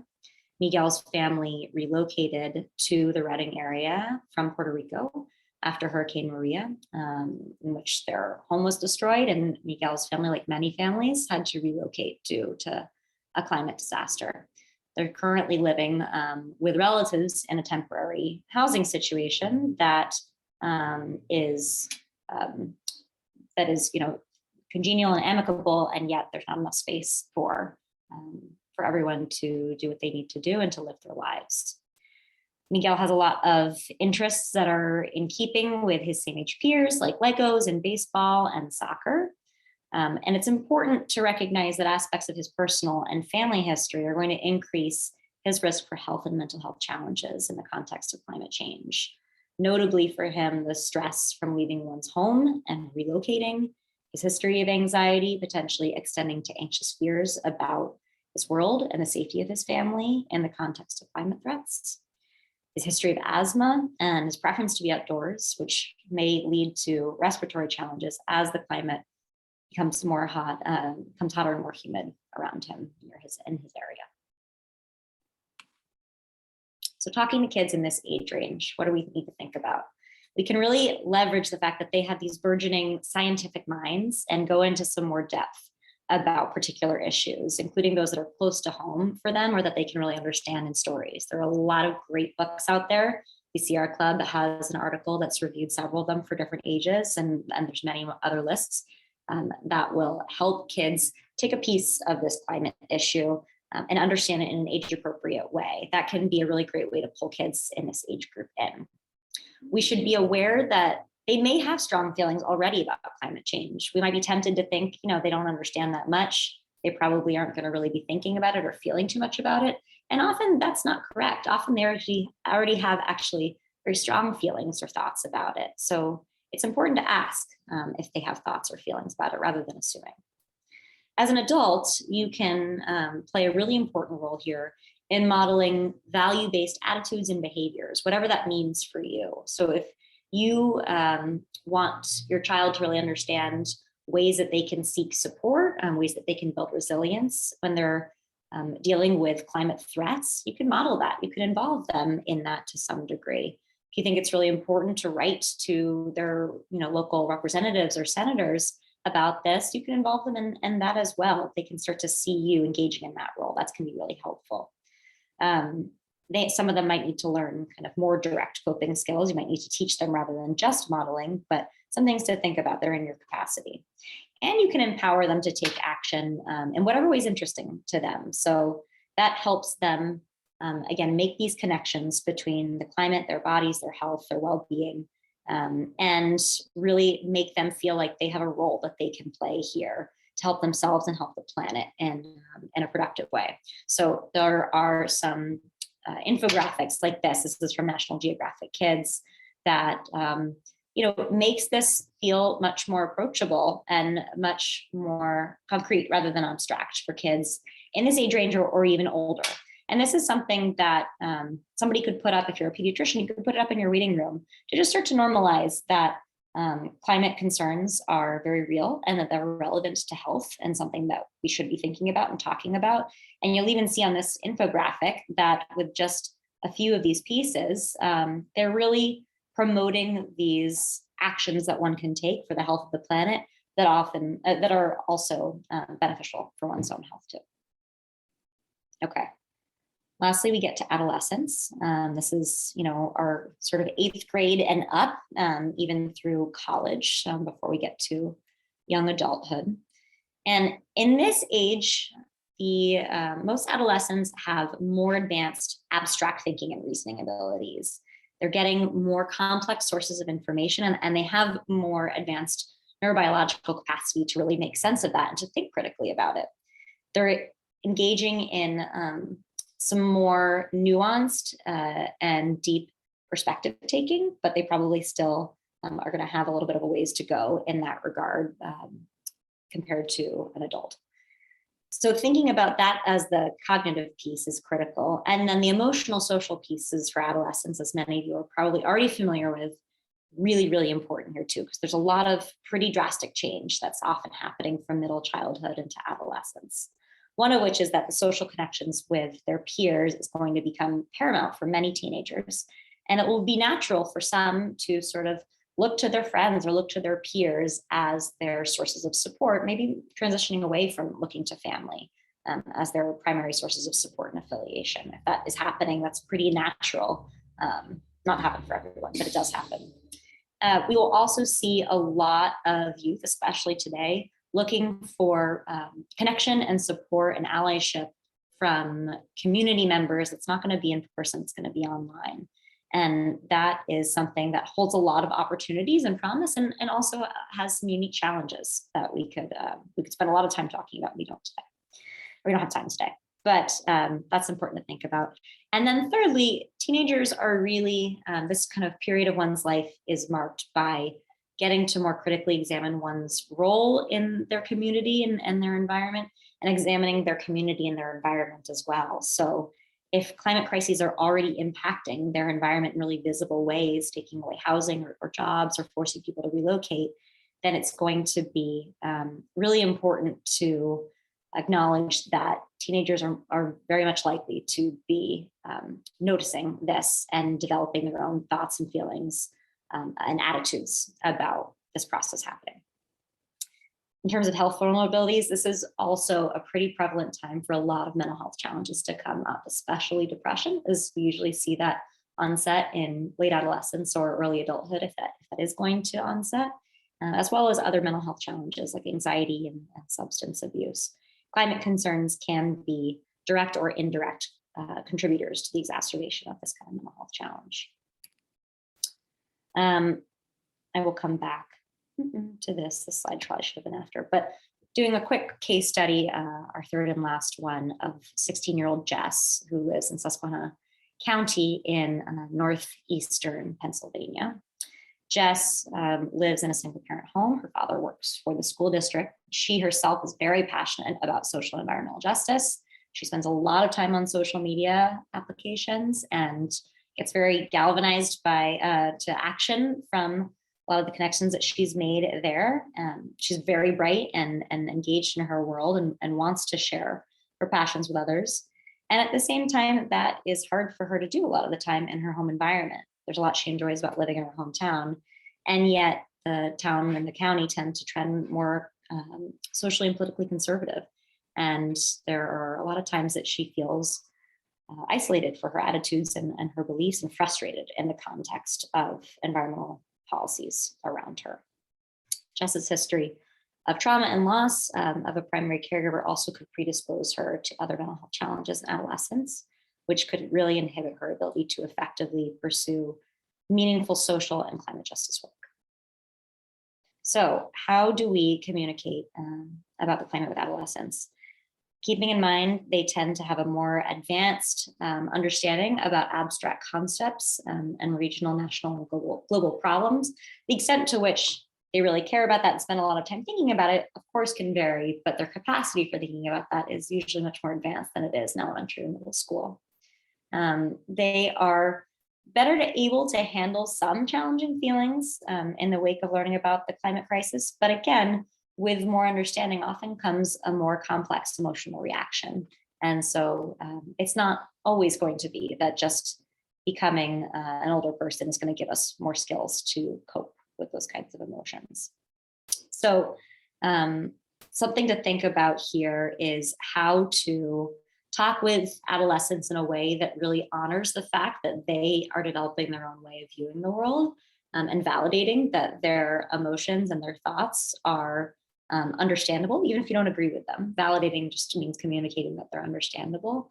And at times you might hear adolescents, offer viewpoints or offer information that you might know to not be correct. And in my experience, I meet with many passionate and really thoughtful, insightful, smart adolescents, and not all the time is the information that they've heard completely accurate, as it would be with adults too. But in thinking about how to talk with an adolescent about it, I think it's really important to try to correct misinformation with care.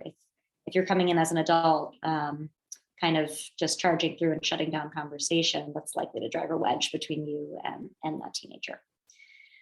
Something that you can really do here, even more than you could in middle childhood, is empower them or even follow their lead to take meaningful action. And that meaningful action could be something like protesting. There are so many amazing adolescents who have taken it upon themselves to really make this a cornerstone of their identity, is to be an environmental and climate activist. That's not going to be the way that everybody participates. And there are going to be plenty of adolescents who don't want to be marching out on the streets, but might be more comfortable writing some pieces about this or reporting on it, or maybe even making TikTok videos about this. And there are lots of important ways to get involved here for teenagers. And if they have an interest in doing that, I think it's wonderful to empower them and follow their lead here. So I'm going to save just a few minutes for questions. I'll just point you to some further resources that we have here, some of the ones that I referenced in this presentation, as well as some additional blogs. PD Blog is run by one of our very own board members, actually the director of our board, and is a fantastic resource for information about children and health and climate change. So I'll just give that one a shout out. But other than that, I will say thank you and open it up for questions. Thank you, Katherine and Lorna. We do have a couple of questions. I'm just going to go through as many of them as we can. And for those that we don't get to, if you want, you can also type an answer to those folks. So the first is, knowing that climate deniers hold undue sway over Pennsylvania's state legislature and key committees, how can we reach people willing to hear the truth and challenge or remove from office people telling lies on behalf of the fossil fuel industry? And that question comes from Raina Ripple. It's a fantastic question. Yeah.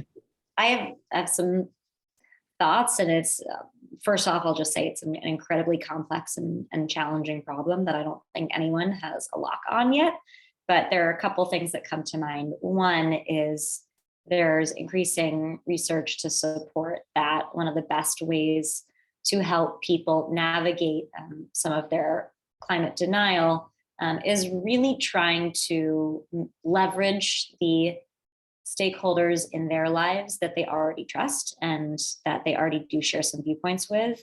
I think what we're seeing from folks potentially like myself or maybe Lorna, that coming into to lecture a group with whom I share very few aspects of my identity with tends to not work. It tends to fall flat on its face. It's much more successful to partner with somebody who's already in that community and has the trust of that community to do any kind of education or momentum building. So that's one piece.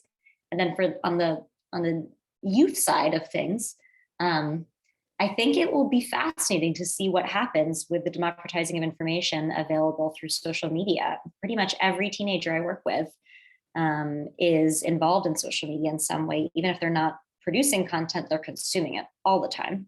And they're going to get a lot of different informational sources from there, probably some really helpful and maybe some not so helpful. So I think that's going to have a big impact in ways that aren't totally known yet on public perceptions of climate change. I think, Katherine, I think those words were very thoughtful and helpful to folks.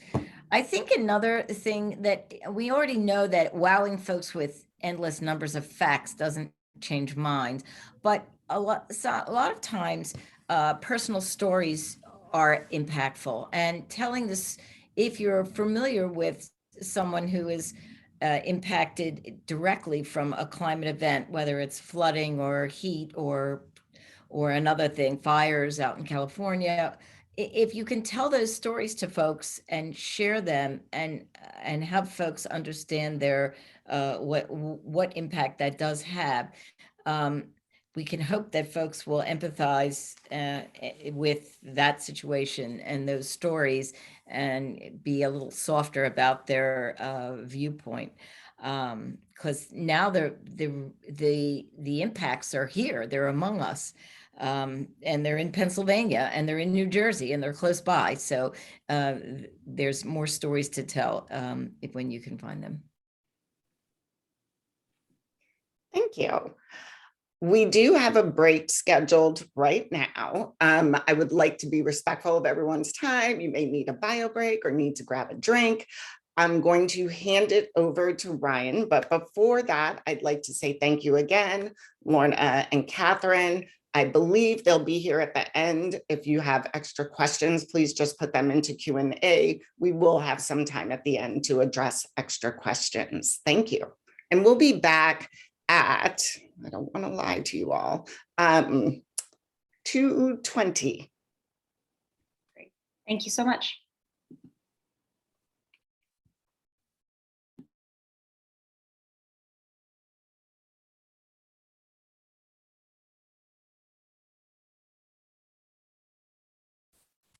All right, hello everybody. My name is Ryan, and I'm coming to you from Halt the Harm Network. And today I just want to share a quick presentation about how Halt the Harm Network works to connect us, all of us that are working on oil and gas issues. So I'm going to pull up my screen here.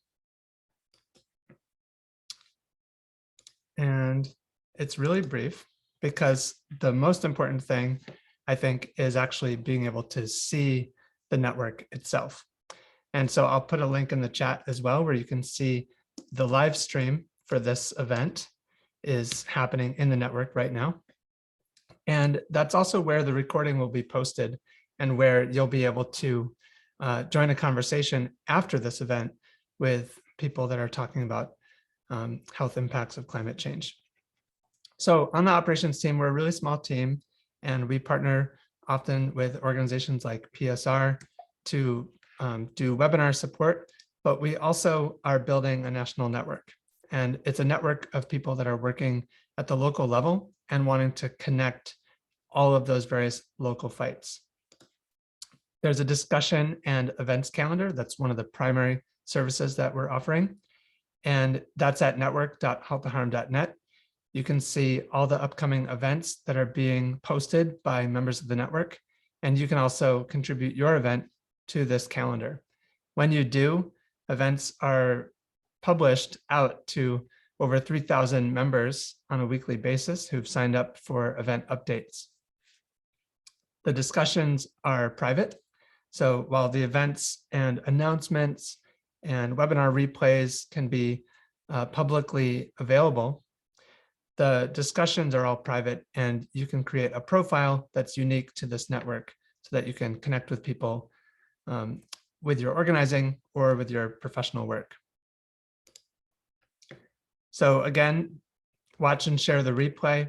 It's really important that we share the work that's happening here beyond those of us that are here live.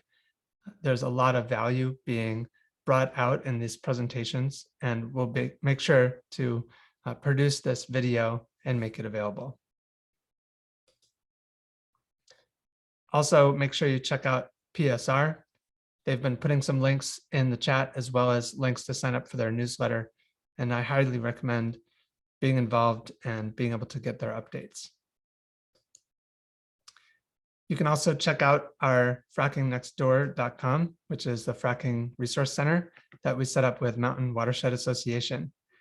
This is a pretty cool resource that's very specific to Pennsylvania, but has a lot of details about zoning and other issues related to fracking.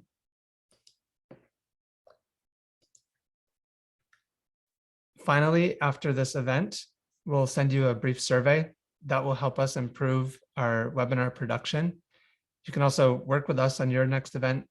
Just contact us, join the network, and I'll make sure to share the replay and the link to join the network after this event as well. All right, so stay tuned for the next session.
Thank you, everyone, for spending your day with us. We appreciate you hanging out for the rest of today's sessions. Joining us for our next session is Zeyneb Magavi, the co-executive director at HEET. She has convened and is leading an independent research consortium to study the first investor-owned gas utility installation of alternative infrastructure. She serves as guest faculty at Harvard School of Public Health and guest lecturer at MIT Sloan School. She's committed to creating and driving forward compassionate, multidisciplinary, and innovative solutions to the urgent challenge of climate change. Welcome, Zeyneb. Thank you. And I don't seem to be able to start my video, but I will, I think host is disabled. Just a moment, please.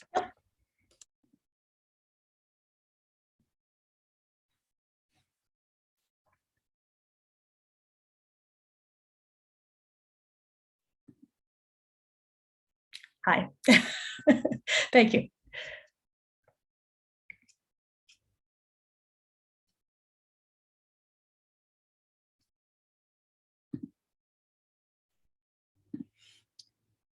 Am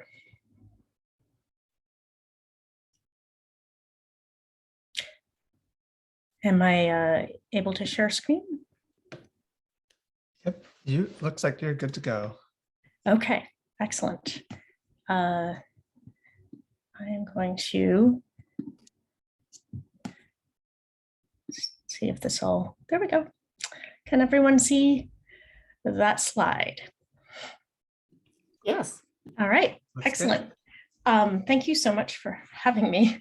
And listening to some of the early speakers, I realized that I'm actually sharing what was my and many of the people I work with climate anxiety treatment plan. So through action. The GeoGrid is the technology that I'm going to share as a solution.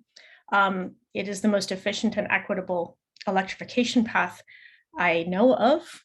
And it's the result of attempting to multi-solve climate, equity, health, and many more things. I just want to start by acknowledging HEET is a nonprofit climate solutions incubator. We accept no funds from gas or related industries like geothermal that we are working to transform, and are grateful to the foundations and the donors that support us and allow us this independence. So I'm going to attempt to do something I don't normally do. Usually when I give a talk, I am sharing the technology and it's much more technical.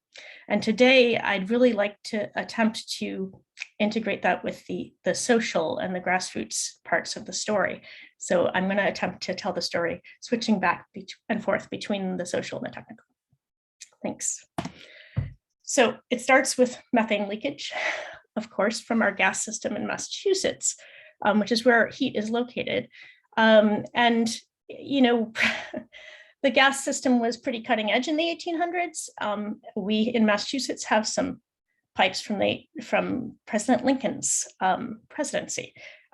You in Pennsylvania actually have the oldest known gas system in Philadelphia. And apparently revolutionary gun barrels were fused together to build some of the first gas infrastructure. So needless to say, it's outdated, it's leaking, and when it leaks, it releases natural gas, which is primarily methane, and methane is, unlike carbon dioxide, there's carbon dioxide. If carbon dioxide is a blanket, that greenhouse effect, methane is 84 blankets in the first 20 years. So it's a greenhouse gas on steroids. So this is why it was our target. It was a big lever to drive climate change, which means it's also a big, fast lever to stop climate change. So HEET, and this was Audrey Schulman at the time, went suddenly from being a bunch of neighbors that had come together to do energy efficiency work parties, house to house, as a way to address their own climate anxiety by doing something and taking action to protect their children's future. They, seeing that this methane leakage had basically erased all the progress made in energy efficiency, Audrey went ahead and mapped all of the gas leaks in a searchable Google map for people to be able to see, to visualize the invisible. And that, in Massachusetts, that launched a movement that grew. And I'm just going to acknowledge that this movement didn't just come from that, it came from science. There was a fabulous study done by BU and Harvard showing that the leaked gas was 10% of our greenhouse gas footprint. And so armies of moms, with mothers out front, went out and labeled the gas leaks to make the invisible even more visible. And this spread from town to town. This is how I got involved. I have 3 daughters, and I was concerned about climate change and felt like it was too large for me alone to change. And so I joined with a whole bunch of people, which I hadn't done before. And that's how my entire career and life changed. So that happened to a lot of people. And across Massachusetts, as towns saw these gas leaks, understood the impacts, there were forums throughout the communities with packed rooms learning about methane leakage in our gas system for the first time. And so when, I should mention that there were about 35,000 gas leaks annually, with at least 16,000 carried over every year. So it was big numbers. We didn't actually know what to do about it. It wasn't physically possible to fix them all. There was no magic wand as fast as we wanted. And so when another science paper came out saying that just 7% of the leaks could fix 50% of the emissions, we could find these biggest leaks, we could fix them. This felt really hopeful. We could do something. We could cut our methane emissions from pipes in half. And this is a messy slide, but it is actually representing something very messy, because when I say we, I mean a lot of organizations working together, HEET, who I currently represent, Mothers Out Front, who I was a member of, Gas Leaks Allies, who I'm a member of, and all of the other growing network of organizations, of hierarchies, and just collections of people and communities. The one group that we didn't have in this growing movement was the gas utilities themselves. And so if we wanted to find and fix these big leaks, we kind of needed to work with them, because none of us had a backhoe or a permit to dig up the street. And so Columbia Gas actually reached out and agreed to work on this problem. Eversource, we had a great first meeting, talked about our kids. The president had 3 kids too, and wanted a future for them. And he agreed also to work with us to find and fix the big leaks. National Grid said, okay, we'll meet with you. And then they said, oh no, our lawyers say we can't. And so there was a trending Twitter storm of moms and a bunch of people in orange gas leak suits asking National Grid to reconsider. And within 6 hours, they did. And so I'm going to shift now to just that's how this movement got built in Massachusetts.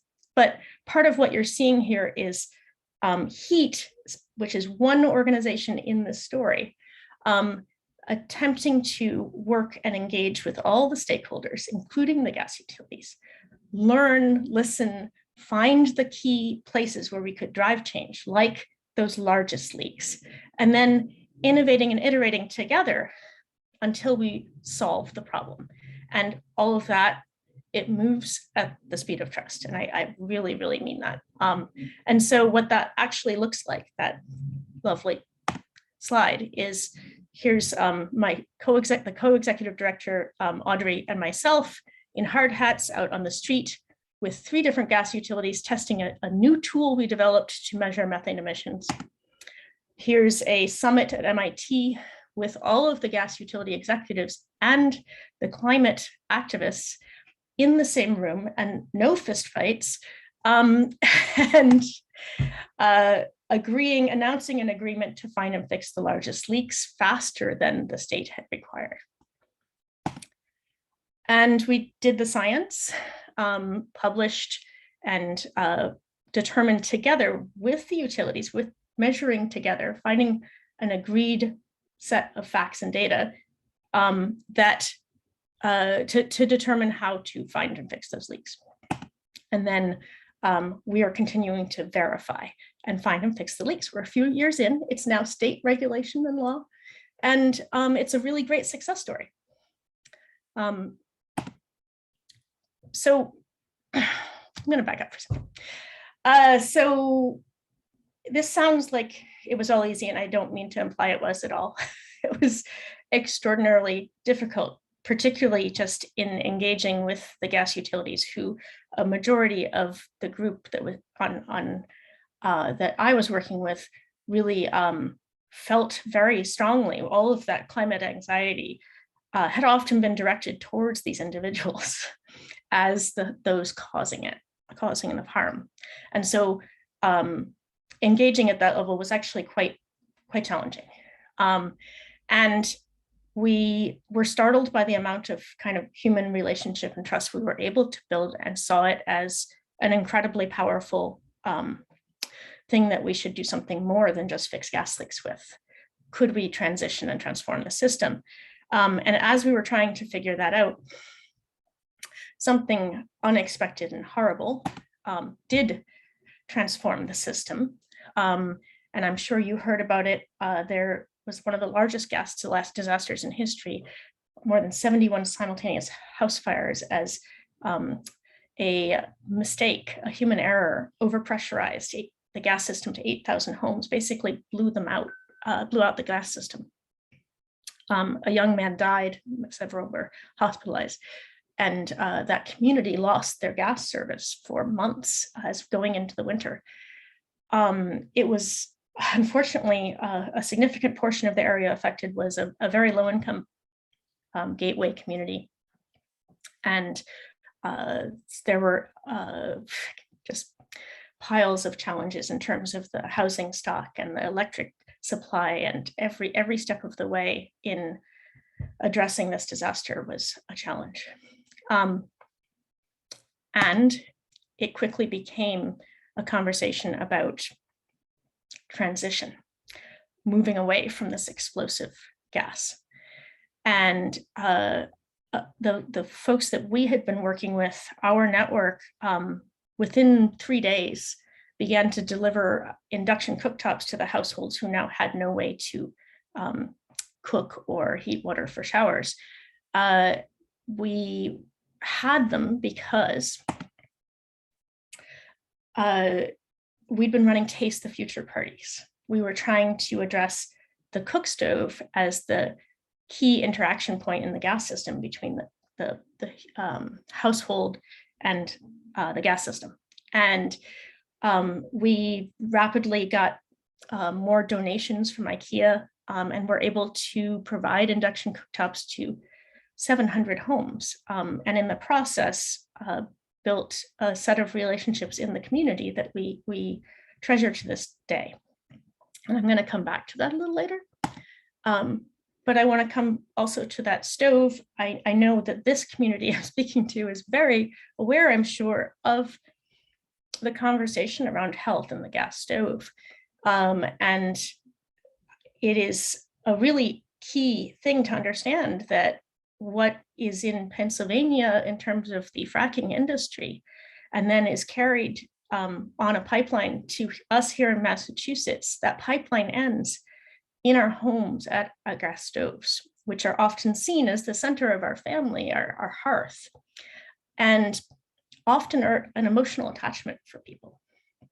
And so often people look at stopping fracking, and what we could do in Massachusetts was look at that stove and say, well, what if we cut off the demand? Can we stop the whole system? And so I want to mention here that what we did was not look at the combustion impact. And I know you've probably seen that combusting gas at your gas stove has an impact on a childhood asthma incidence, and raises NO2 levels, which of course is an asthma trigger. What we started to look at was what was in the gas. And later this month, I hope you'll check out a publication coming out from the Harvard School of Public Health that looks at the VOCs present in the gas system and whether that is also an additional health hazard. But beyond the health hazards, and I consider that explosion in Merrimack Valley a health hazard, safety and health to me are the same impact. And so we also understood at this point, having had so many conversations with the gas utilities at every level, including out on the trucks with the gas workers, that the cause of that disaster was a human error of a worker replacing a gas pipe.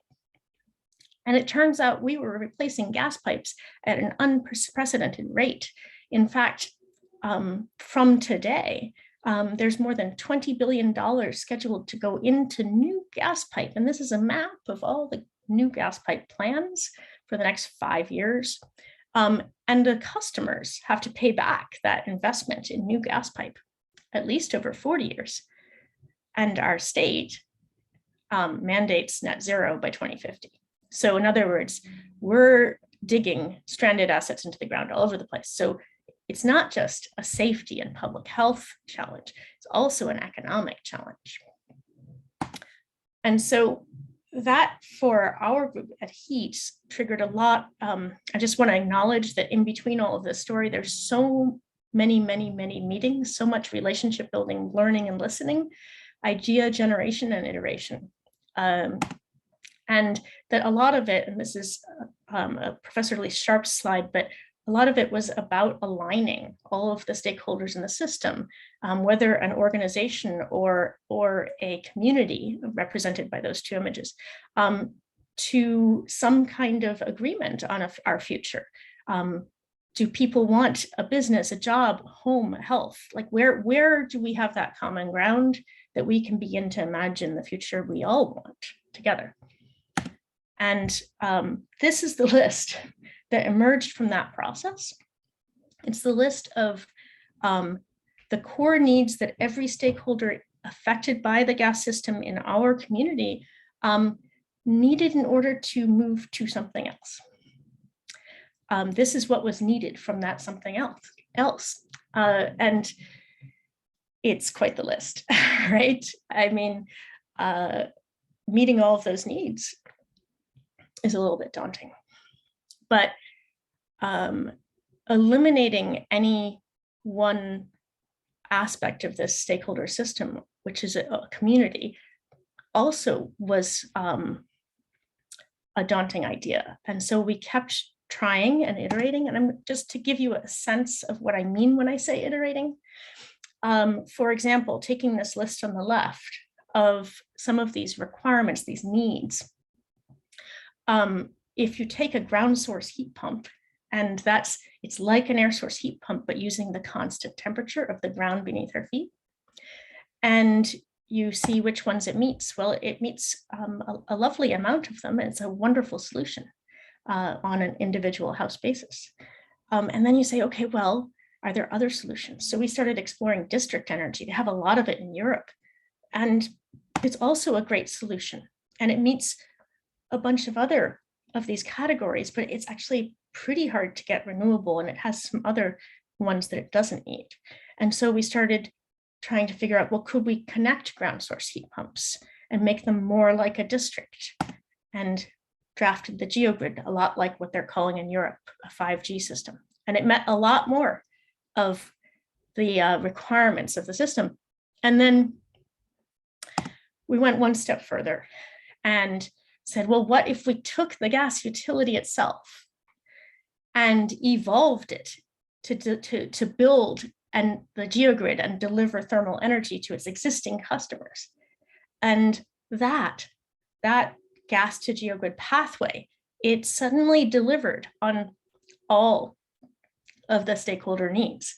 And what that really means is that you have a solution that there are no critical barriers in any, I mean, there's a million barriers, right? But it meets the core needs of everyone, meaning that we have a chance of actually getting it to move forward and be real.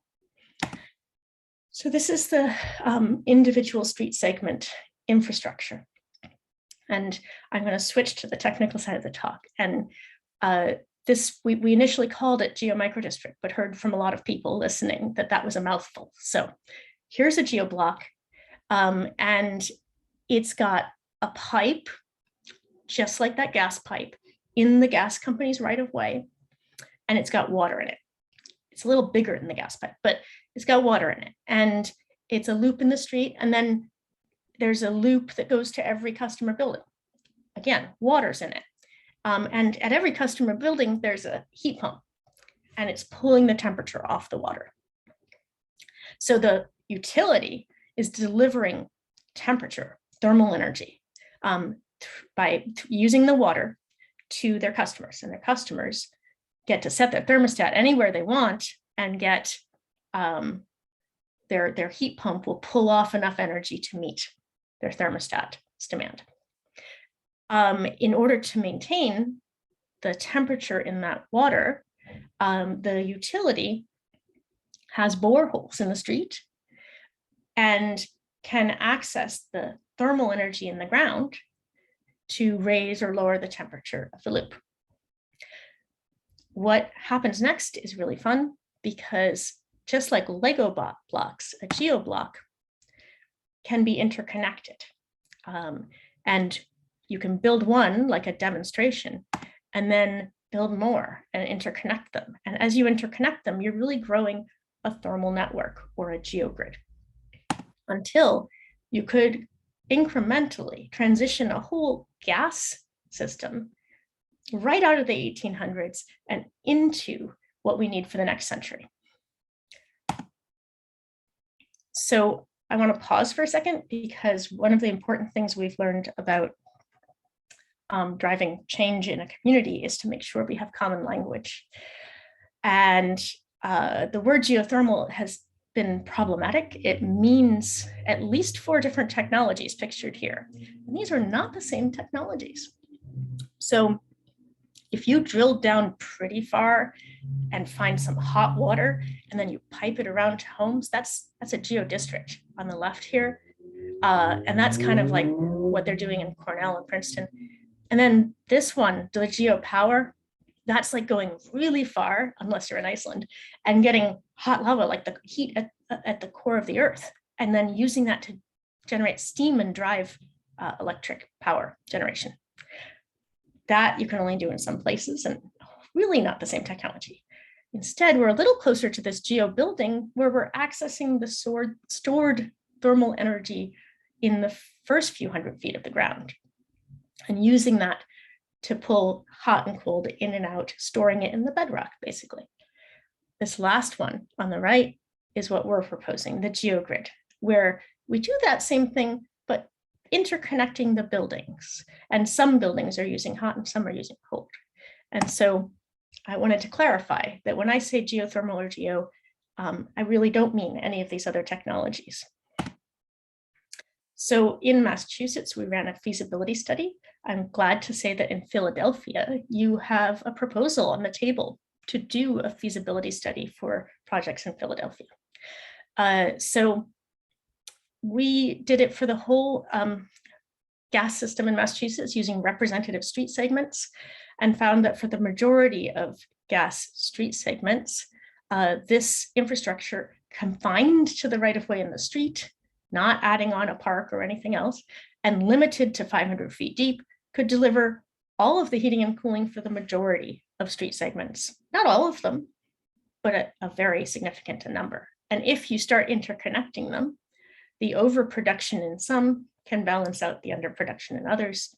And then you can add as needed other thermal sources and sinks. And the way that this is so much more efficient than an individual ground source heat pump install that you may have heard of in some of our schools are actually doing this, which is great. But the way it's different is because you're connecting together, and a lot like the internet is different from an individual computer. There's properties that emerge from interconnecting. Here too, there's properties that emerge from interconnecting that aren't there when you have just one building. So for example, in this diagram, you've got this, I think it's a supermarket or a convenience store, cooling and rejecting heat into the system, which is then getting used by the other buildings on the street that are heating. And so anytime you have any kind of simultaneous use, you get this load canceling, or you could call it energy recovery, or you could call it energy sharing. And then because you've got these boreholes in the ground, if you are in the hottest summer day and all that heat is getting rejected as all the buildings are in cooling and it goes in the ground, that heat can get stored in the bedrock. And when it gets to winter, you can pull it back out. So there's an element of annual energy storage that is kind of what the system is about. It's about seeking balance. So skipping out of the technical description more, but what does this do? Well, it delivers a dramatic emission savings. The immediate savings in Massachusetts with our current electric grid's carbon impact were 60% reduction. But if you get your electric grid to zero, your geogrid will also be zero. It delivers lower heating bills. There's been 3 separate economic analyses showing that a heating bill from a geo utility is going to be lower than even your current gas bill. That's pretty critical. And here's another thing. There's these pipes. Those are exactly the same pipes. The gas ones have a yellow line and the water ones have a blue line. So there's a bunch of workers that can stay in good jobs, good family supporting jobs. And there's a bunch more jobs that could be created. So this technological solution that emerged out of our community's needs, we wish to use it to transform the system from gas to geogrid. Here's a picture of a gas system in Massachusetts. And I want to acknowledge that not the entire gas system can necessarily or should necessarily be all geogrid, but that some of it is going to be individual air source heat pump, ground source heat pump, and that some industrial uses that are very hard to electrify may use on-site RNG or green hydrogen, but that the majority of it, we can transition in this way that is efficient, that can provide access to everybody, not just those who can afford the upfront cost of a heat pump. And also that it can be lower cost than current. And right now, as we recover from this pandemic, the idea of raising costs as our energy system is impacted by a war in Europe, this idea of low cost local energy, it's pretty appealing. So I want to shift back to the Merrimack Valley where that disaster happened and explain another thread that's kind of parallel to my description of the technology. In the settlement between the sale of the gas company that was responsible for that accident, $4 million was directed to a geogrid installation for this community. And what I have pictured here is actually the site of one of the groups that would love to see it happen, a community organization that would like to build the geogrid in this spot. And that is a hopeful story of possible transformation. And we were engaging with the community on that process when the pandemic hits. And so the same network that we had built in delivering induction cooktops, and then we're engaging in the process of finding a place to do a geogrid, shifted because it was care centered. And so when the community we were working with suddenly had no food and the food pantries were empty, we began delivering groceries on the weekend. And we're a climate organization. This was voluntary. It was outside of our mission, but it was what the people we were working with needed. And it was a spontaneously emergent and organizing network, and quite a beautiful thing to get us all through the pandemic. And the trust that came out of that has now led to a far more in-depth connection between this community and the government and energy and justice. And this is a Zoom session, like everything is now, with our Attorney General's office and the community leaders and others engaged in talking about how to transform this region's energy system to meet the needs of the people. And I still in this same spot as the results of this Merrimack Valley gas disaster. I want to mention that the human impacts, I know you all understand how it must have played out on the people and the continuing PTSD and the kind of cascading impacts on an already burdened community. I also want to point out that every human in the system was impacted, and the one on the left, Mr. Steve Bryant, was the president of the gas company, which was in charge of the gas system at the point of this disaster. And on the left, he's getting yelled at by Senators Warren and Markey and others. And we were the only organization that didn't yell at him at that point. We put out a statement saying that this explosion, this disaster, this gas disaster could happen anywhere there was a gas system, that it was human error, and that anywhere there was a gas system in any gas company, this was a risk. And that's the truth. That was the truth. It wasn't that it was just Columbia Gas that was bad. It's that the system is bad. Now, that built a strange amount of trust. And Mr. Bryant began to call us to ask about how to get information on the community. We discovered in this process that he hadn't been home in 30 days. He was sleeping on a cot in the mission room at the gas company. And 2 years later, he reached out. The dust had settled, the community was pieced back together. He was long retired.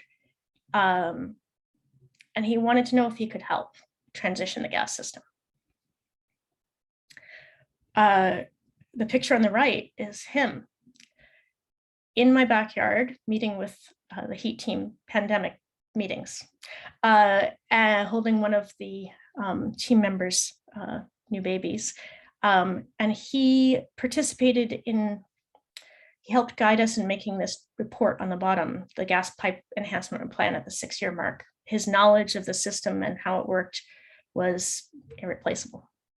And I wanted to take the time to share a story like that because it's so easy for us to point the finger and blame and not remember that every single human being in the system we are living in now is trapped in the system we are living in now. And climate change impacts every single one of us. And so giving everyone a path to evolve is important, which doesn't mean that you let things go. And just to point that out, this is actually, it's a video of a flash mob that was organized in response to a gas company not giving us the data they had promised. Ooh, yep, let me see if I can actually play it. There we go. It was on the cover of the Boston Globe. We got the data a couple days later. It says, and grid measure up, fix big gas leaks now. So it's not that you're always, yeah, anyway. So the idea that gas companies are now invested in and demonstrating the geogrid might seem shocking, and as it was to Kermit here. But now in Massachusetts, having taken this path of co-creation, engaged in building these relationships, there's $10.5 million allocated to an Eversource demonstration of the GeoGrid in Framingham, Mass. They retrained their gas salespeople to go out and sell geo. The salespeople had the best sales day of their lives, and they have more customers signed up than they need. On the right, National Grid followed suit in Massachusetts and requested 4 demonstration projects. They're in the process of picking the sites, and there's more and more sites volunteering every day. The idea that we've gotten gas utilities to and our Department of Public Utility to permission a transition off gas, to me, it's a degree of hope that is a good antidote to climate anxiety. So, this is the state of the land right now. Utilities and decision makers are actually investing money, which of course is indicator in a corporation of seriousness. And it's not just Massachusetts. New York has put 15 million into feasibility studies. As I mentioned, Philadelphia is in the process of proposing feasibility study and demonstration project. Oregon and Washington, there's a feasibility study already in progress. Colorado and Minnesota, some great progress, not just on feasibility study, but a case study. Other states are in the process of considering. And it, state by state, sometimes it's legislators, sometimes it's community activists, and sometimes it's the gas company that call us first. So we're continuing to attempt to be patient and to convene all the stakeholders, gas workers included, innovating and iterating as we go. And now what that looks like is a national GeoGrid consortium. We run charrettes. This is our list of our last year's charrettes, bringing all the voices together to discuss a topic, de-risk it. We've launched a scientific and economic research team to move between the utilities and be independent and really study and understand the learnings and data that come out of these projects as they spread. A legislative and regulatory group that has kind of laid out a pathway, and it continues to evolve and be defined. In Massachusetts, we've completed the first 3 checkboxes, and we're working on the second evolution stage. And I don't mean any of that to look like we have a clearer plan at any one point. In fact, it is really like a journey into the unknown. And when you look back, it looks like a really messy squiggle. And this is generous because probably it goes backwards sometimes, but I didn't put that in. It's a process of finding our way forward because nobody knows how to get to that future we need. And so I just want to wrap up by attempting to describe how we figure out what to do next. And I think it's this funny balance, and I haven't gotten the right words yet, but I think it's a funny balance between this almost radical humanity of everyone has a role and everyone's needs need to be met, mutuality and equity. And the science, the data-based integrity of information, not just technical, but also social, listening deeply to everyone and what's happening. And then finally, the strategy, considering the impacts across the whole system and caring. And so, I don't know how to communicate this, but every step of the way, we check each of these things and we make the next move. And sometimes we have to go back and redo. And we don't know how to get where we're going, but we're going to keep going. And all of it, to me, is about caring for humans. And so is public health, and so is medicine. Because if we look at the gas system a little differently, and look at it instead as something that's connecting all of us. Our energy systems connect all of us and provide a social good. If we transition it to something that emits no greenhouse gases, emits no harmful asthma and other health impact inducing VOCs, and reduces costs. In a sense, it is an intervention at a population scale, a prevention too of the climate impacts discussed earlier in this call. And so my last item is a quote from the president of Eversource Gas, Bill Akeley.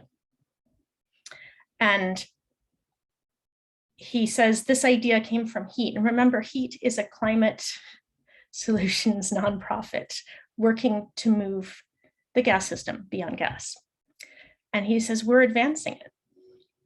He acknowledges that the technology could eventually supplant a significant portion of the company's natural gas network, and said, and this is, by the way, from the Boston Globe, that that's okay. One displacing the other is not a scary proposition. It's an exciting proposition. And to me, that's what gives all of us working on this a lot of hope that we can transform the system if we can align. And instead of fighting, basically. So I want to leave you with that.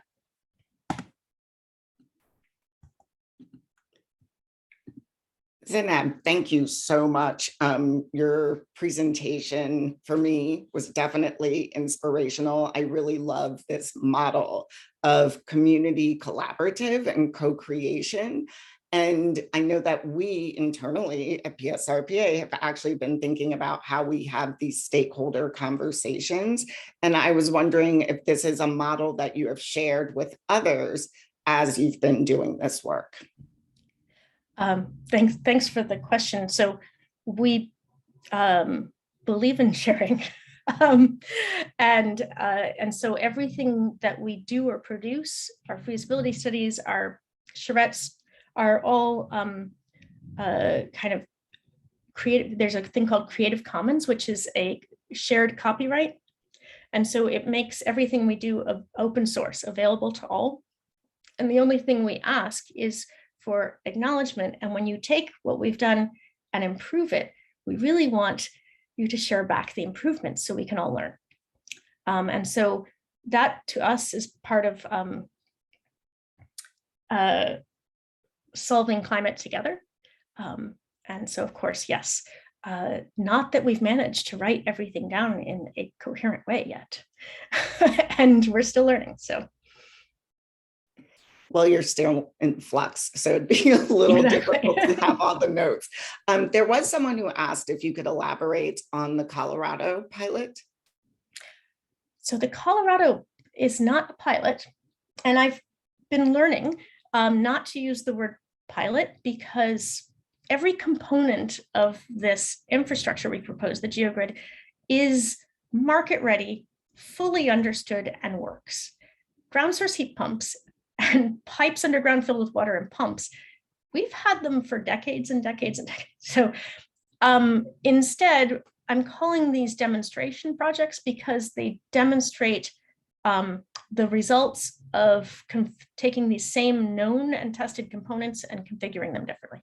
So in Colorado, there is actually the first ever that I know of at the moment, geogrid as we define it, put into the ground. And it was a beautiful gift to discover when we put out a request for proposals for that feasibility study I mentioned earlier. We had people attend our webinar from all over the world and were quite in shock. And one of the people attending was an ex-oil and gas driller, engineer. And out in Colorado at Colorado Mesa University, he's a very innovative, very smart guy. And he had redesigned a basically networked ground source heat pump system, very much to the specs that we were proposing. And it was already in the ground and it already worked. And that was just beautifully mind-blowing. It's been in the ground for over 12 years. They've grown it 3 times. So now he's using the words geoblock and geogrid. And it has cut not just their emissions and delivered all of their heating and cooling. In fact, all of their heating. In fact, the gas backup that remains on the system has not fired yet. But also it cut their water use because of moving cooling off of chillers, and all kinds of other fascinating impacts, like it flattened the electric grid use. So we're publishing, hopefully, a case study on that one. It is phenomenal, and I hope we can replicate it elsewhere. We have another question from Ellen. She said, you noted in your presentation that GeoGrids lower operating costs, but what, and is there an initial cost to homeowners? Excellent question. And I'm going to tell you what I propose, but of course, legislation and regulation is going to do what it wants to do. We're going to just propose how we think it should be. So the upfront cost of building this infrastructure is large. In fact, it's larger than building gas infrastructure. And so what was really fascinating to learn in the in Bureau Happold's feasibility study was that the larger upfront cost was entirely offset by the elimination of fuel cost. So the customer bill was projected to be lower, and 2 additional economic analyses made the customer bill lower. And because the utility is financing, this is what utilities are actually good at, is basically putting in large scale, high cost infrastructure and then financing it out over many, many decades. And so we're not going to say socialization, but anyway, but they can, what we've proposed is that the heat pump itself is part of the infrastructure, should be sized with the infrastructure, and that it should be part of what the gas utility provides. There is some precedent for this, and by doing that, we would minimize the costs up front to the homeowner. And we are also looking at other ways to provide, if there's an electric capacity upgrade needed and other, depending on the building challenges, we would like to see, at least for lower income customers, everything covered and no upfront costs. I don't think that we're going to get a just transition if we do not do that. Thank you so much. If there's any other questions, please drop them in the chat or the Q&A. I'll give a few seconds for that. If not, otherwise, we will be taking a quick break, and we should be back in approximately 9 minutes, I believe, to be exact. And I'll just give it a second or two to see if anyone has questions. But I will say, in the meantime, that was very informative. Thank you so much. It's got my juices flowing. I'm trying to think what we can do locally. All right. Well, thank you. We'll be back in a few minutes, everyone.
Hopefully this doesn't throw people off, but since we have the ability to do so, we're actually going to start Esther's session a little early. This way we can give you back some of your afternoon. I know it's been a long afternoon, but I also think it's been a very informative afternoon. So we thank you for sticking with us.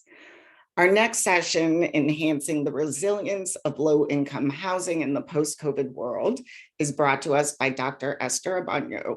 Esther is the founding director of the Penn State-led Global Building Network.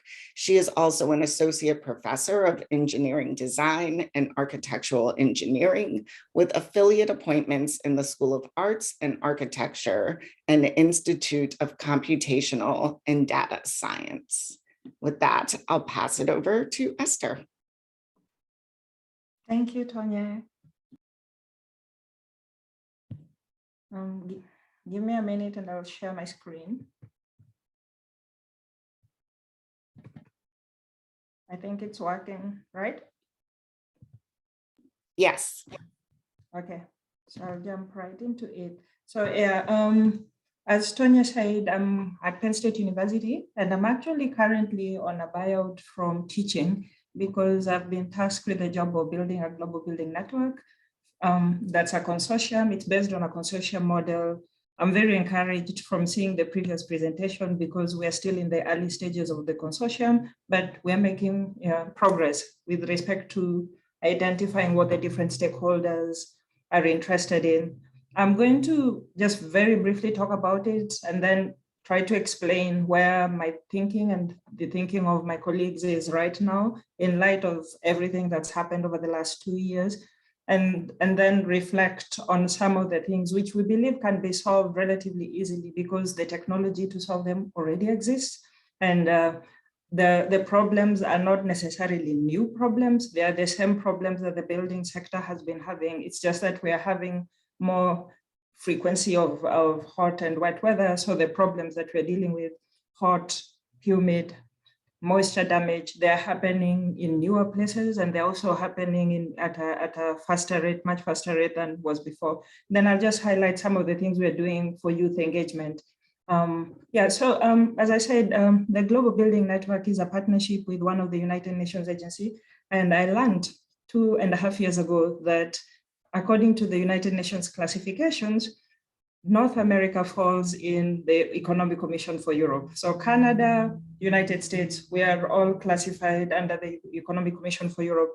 In 2018, President Barron signed the MOU on behalf of Penn State. I did not start working at that particular time. This was actually during an event in May in Philadelphia, and I was there for the event, and I never imagined in a million years that I would end up directing this initiative. So I'll explain. At that particular time, the common phrase that was being used was energy efficiency is the most important thing. And it bothered me. It made me uncomfortable.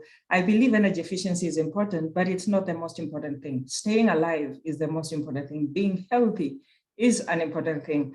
Children having good educational outcomes, important things. So all these things are important, but when we start to use these terminologies and phrases that are not inclusive, we leave someone out. So one of the conversations that we had earlier on towards the end of 2019, when I was being asked if I would consider applying for this position, I told them that if I come in, I will broaden the definition of how we are engaging with the use of energy in buildings. And to my pleasant surprise, the person who ended up becoming my boss was like, actually, we need to disrupt the conversation. We need to start with language that is more inclusive.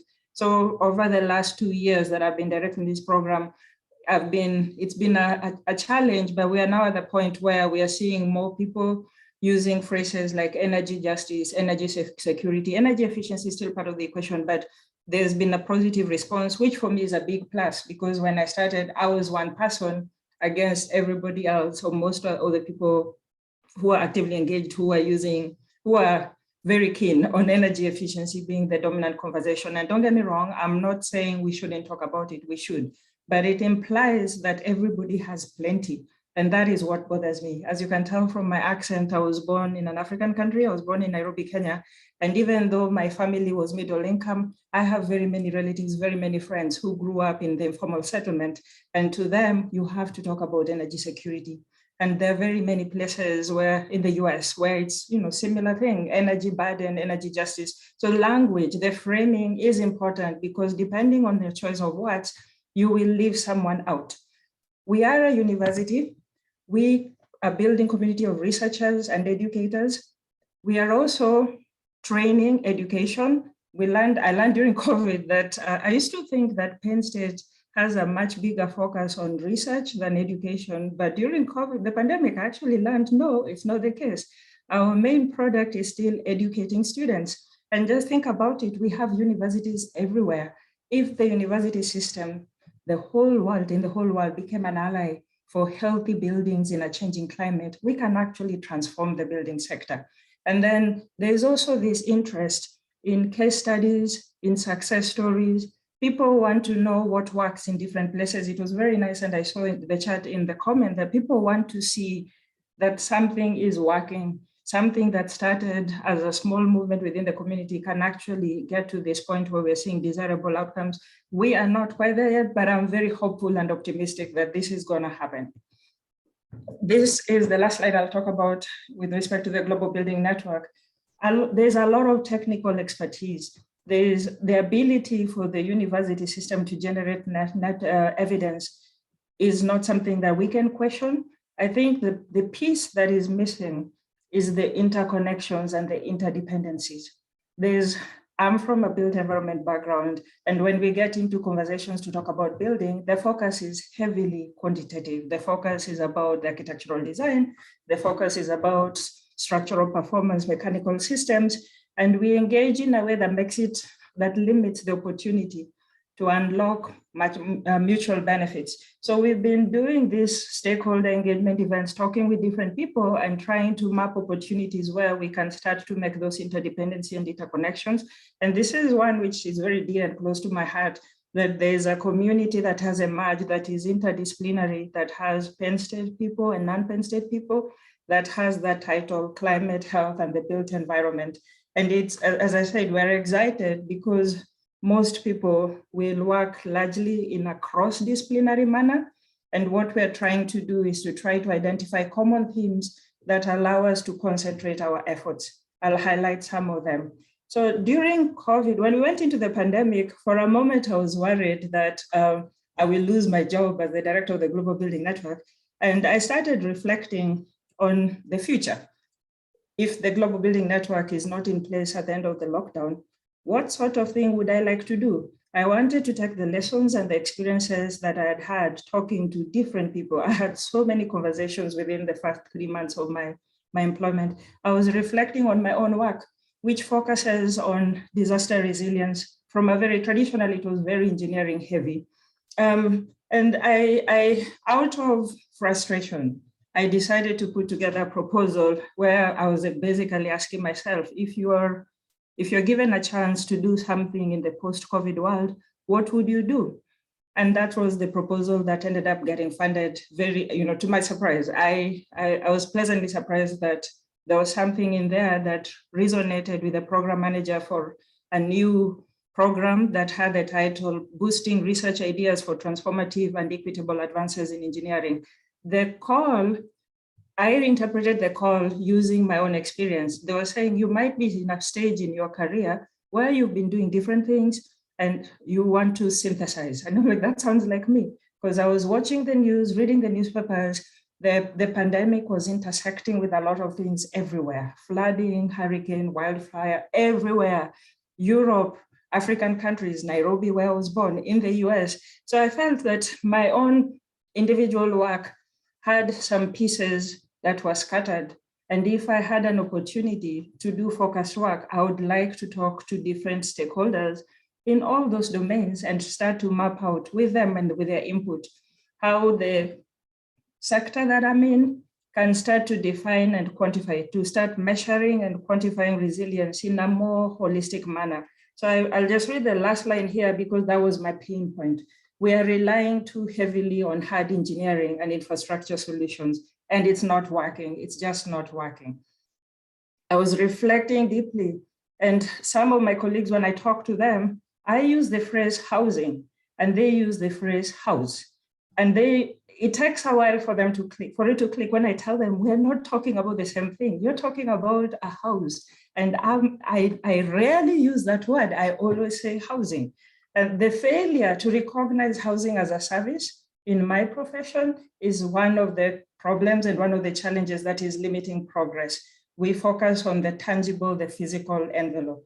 And then this also second piece of the physical and the social infrastructure, that requires us to step out of our comfort zone. And most of us will do it just a little bit, but we need to be uncomfortable. We need to stretch and we need to be stretched and we need to be uncomfortable and get into these domains that intersect with the buildings, that intersect with housing, that make housing work for us to start to turn the corner. The methodology, I will not go into the technical details. It's basically, this is the summary of my methodology.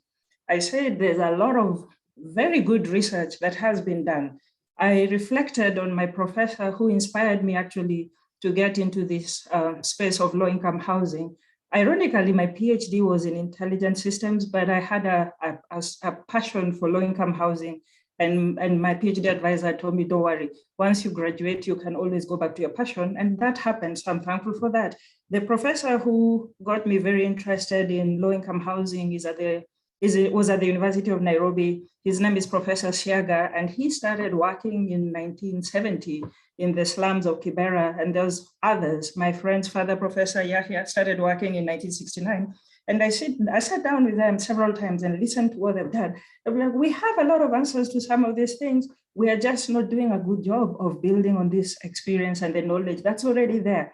So in my research methodology, I made a value proposition, and I said, I need to go back in time, travel back in time with the help of several people and start to do this mapping. By the way, this project is focused 100% on Pennsylvania. I was drawing inspiration from the different places where we've had projects, which include Florida, Mexico, India, and also Pennsylvania. But I was saying I'm in a lockdown, I can't go there, I'm right here, I need to reflect on where I am. Findings from multi-stakeholder engagements, I'm very encouraged to see the Zeynep's presentation, because this is something that, again, we're struggling with a little bit right now. The people who are in my domain, telling them that we're going to have all these conversations, many conversations with as a total of 30 sessions over a 2-year period to try to explore what is the role of the human, social, and the natural capital in reducing vulnerability and increasing resilience in housing. The conversations are moving slowly, and I think that's the right thing to do. We want to move forward together. And if it takes us a little longer than 2 years, that's okay. We will get a no-cost extension.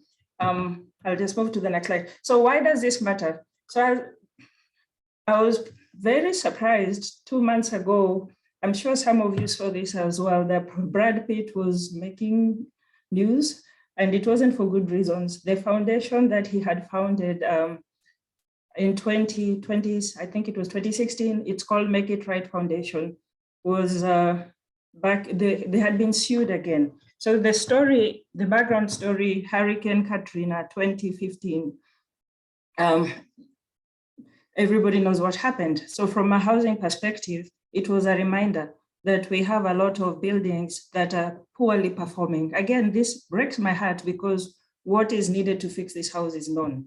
It's not going to be difficult at all. There is a financial problem, but the solutions are known. And the ones which are not known, we can engineer them. We've spent a lot of time with my collaborators looking at these issues of moisture damage, resisting hurricane loads. We can engineer, and we can also tell when the hurricane load is too much. We can also tell when we have a tsunami that it is time to evacuate. The structure cannot withstand. So when we see fatality, property damage, and injuries that are avoidable and preventable, it breaks my heart. So Brad Pitt shows up 2 years after the event, after Hurricane Katrina, and I'm taking creative liberties here. And he says, there's this community that never left, that's still in New Orleans, and they're still not housed. They're unable to go back to their original houses. And he says, what is the problem? Lack of money? I have money. and I have friends who have money. Is it lack of access to good architects? I know very famous architects and their friends. And he was very confident because that's what he was told the problem was, the lack of money and lack of access to professional services.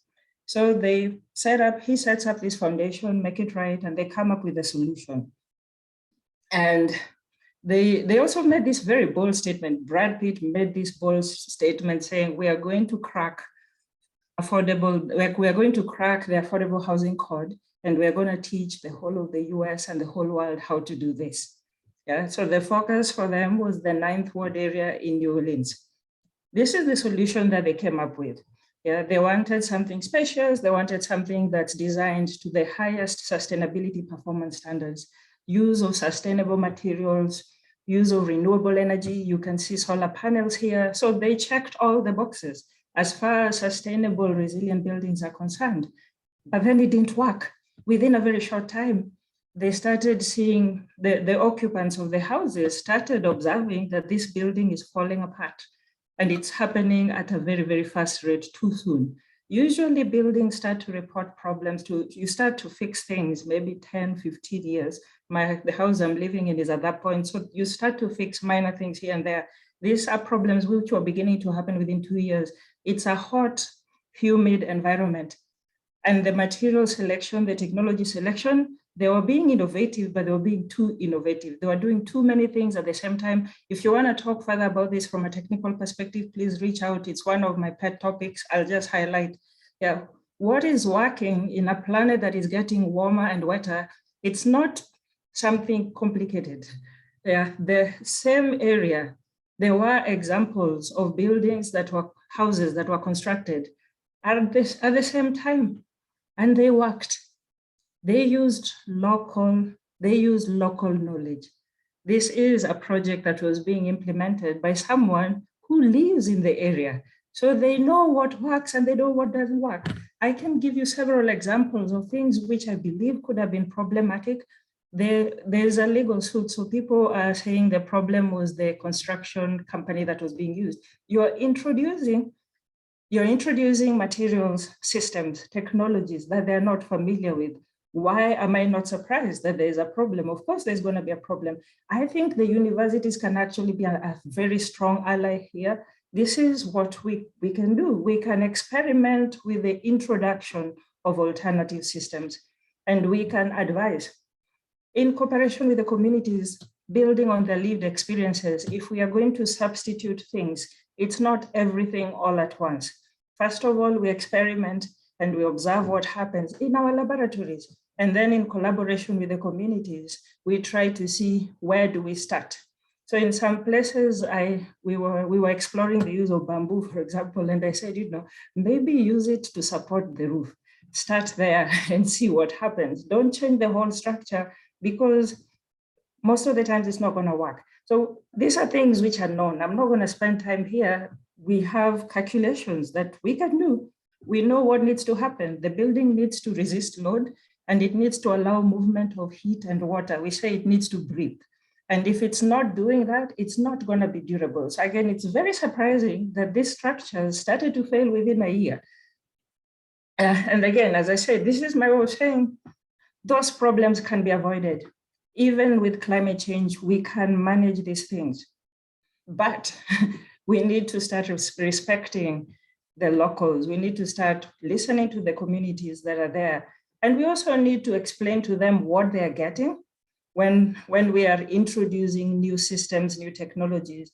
I believe that a lot of those decisions that were made at the household level were based on trust, that I'm dealing with Brad Pitt or I'm dealing with a celebrity architect. So they know what they're doing.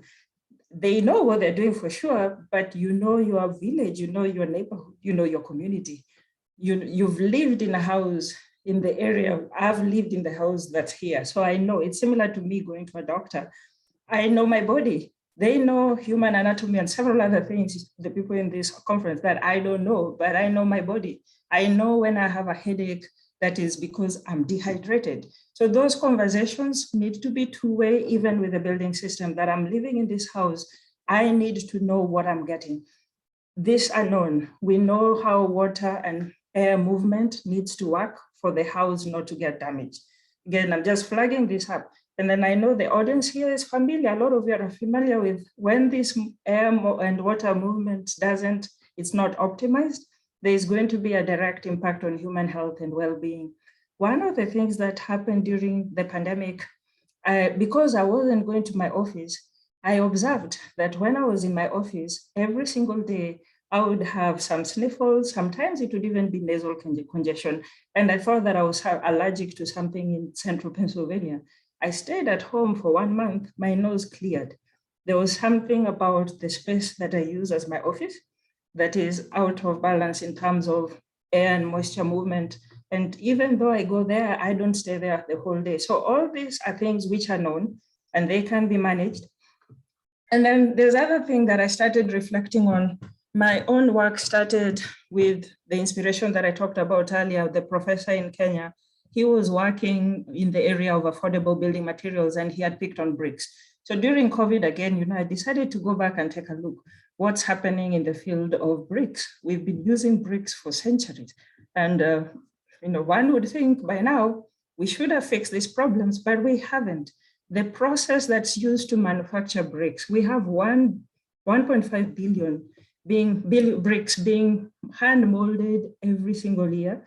And the process that is being used to manufacture these bricks is highly energy inefficient, and worse, it contributes to pollution.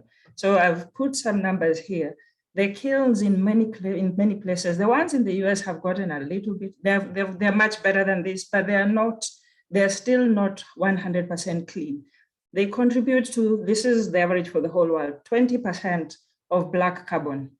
Yeah, the culprits are China, India, Pakistan, Vietnam, Bangladesh, African countries. The cities are rapidly urbanizing. The amount of bricks that's going to be required between now and 2050 is going to be way, way more than the numbers that you're seeing here. The pollution that's going to be generated is going to be significantly higher. So when we talk about building for a climate that is getting warmer and wetter, these are things that we should be paying attention to. That in the morning session, somebody talked about preventative measures. This is one of the preventative measures, identifying the building materials that are contributing to greenhouse gas emissions, things which we can, again, as I said, address. But we have to measure this. We have to start the measurement, not from the house that is complete, but from the design stage. Before the house is built up, do we have alternatives? Yes. My colleagues and I are beginning to experiment with a process that we are calling cold sintering. We are doing it for both the US, for Pennsylvania and several parts of the US, and also for the developing countries. We believe that with time, we can come up with a way of producing bricks that perform at the same quality, but they are produced at room temperature. So it's a win-win-win. It's good for the environment. It's going to be cheaper. And then most importantly, if we get this right, then we can start to experiment with how to thermoregulate for a climate that's getting hotter, a climate that's how to regulate the movement of air and moisture in a climate that's getting wetter. We can start to do some more sophisticated analysis and design of how we want the world to perform, because the climate that we have now is not the climate that the design standards were based on several years ago. And the problem of pollution with building materials, it's not limited to bricks. This is an article that I saw from 2 years ago, that there was a suit that was filed because of a steel production company that's polluting the air. I could go on and on. This is a recent initiative, Carbon Leadership Forum. I attended one of their workshops, and at the end of the workshop, they asked us, can you reflect on something? And I said, yeah, I would like to see Carbon Leadership Forum having a chapter in Pennsylvania. But then I also said, I don't want to do this alone. And fortunately, 2 other people stepped up and said, we would like to see Carbon Leadership Forum set up a local chapter. The idea is for us to grow it into a Pennsylvania statewide chapter. So I flagged this up because some of the things that can be done through this network that has vast amount of knowledge and also access to several other networks, we can start to put pressure, positive pressure on the industries that are producing building materials to transition at a much faster rate towards more carbon neutrality. This is possible, it can be done. As I said, the knowledge that is required to significantly reduce the emissions associated with the production of material, a lot of it is already available. And the ones that are still in the research stage, with several people being part of the conversation, we can move at a much faster rate. So I wanted to flag this up because many times when we are in conversations and people talk about extreme heat, the solution we all think about is air conditioning. That's true for me as well. When it gets hot, I turn on my air conditioning. If I'm in the low income bracket, number one, I may not have air conditioning most likely, but even if I do, energy burden problems are real. I may not, most likely, I'm not going to afford to set the thermostat at the level that is required for me to function as a healthy, productive person. So this is a problem that needs to be solved. I think mechanical devices are good, and I've done work with some of my students to try to look at alternative solutions. If we can use solar-powered technologies to try to address energy burden issues, that would be a positive outcome. That's an ongoing thing that we're doing right now. But I think also there's a missed opportunity of linking the building envelope work with the mechanical devices. If we design the walls, if we design the connection between the wall and the roof correctly, we insulate correctly, we manage the air that can escape through the windows, we can reduce the load, the heating load, the cooling load. But we don't even have to limit ourselves to the house. If we didn't have a big problem with urban heat island, the heating load requirement and the cooling load requirement will not be that much. The flooding will not be a problem because the green spaces will act as a sponge. So we are increasingly, again, encouraging people to step out of their comfort zone. Yeah, I should not limit my thinking to things which I can control because they're touching the wall or the air inside the house. I should be having conversations with the community members where we look, if we cannot afford to do X, what else can we do? And what is preventing that from happening?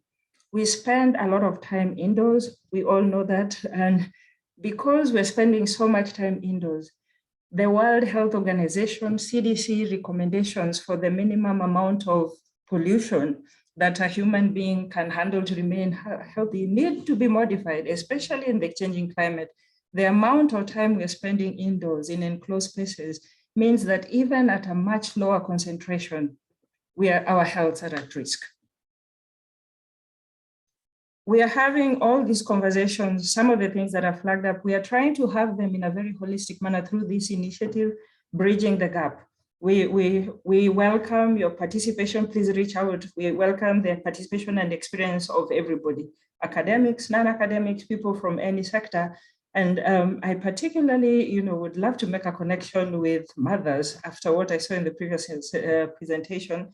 I'm wrapping up soon. I wanted to highlight this, and I'll share. I'll start by sharing why this is important to me. I'm in the College of Engineering, and our students usually do things which are very quantitative. They build things, they program things, they prototype stuff. And at the end of the day, the outcome has to be something, a prototype that is working.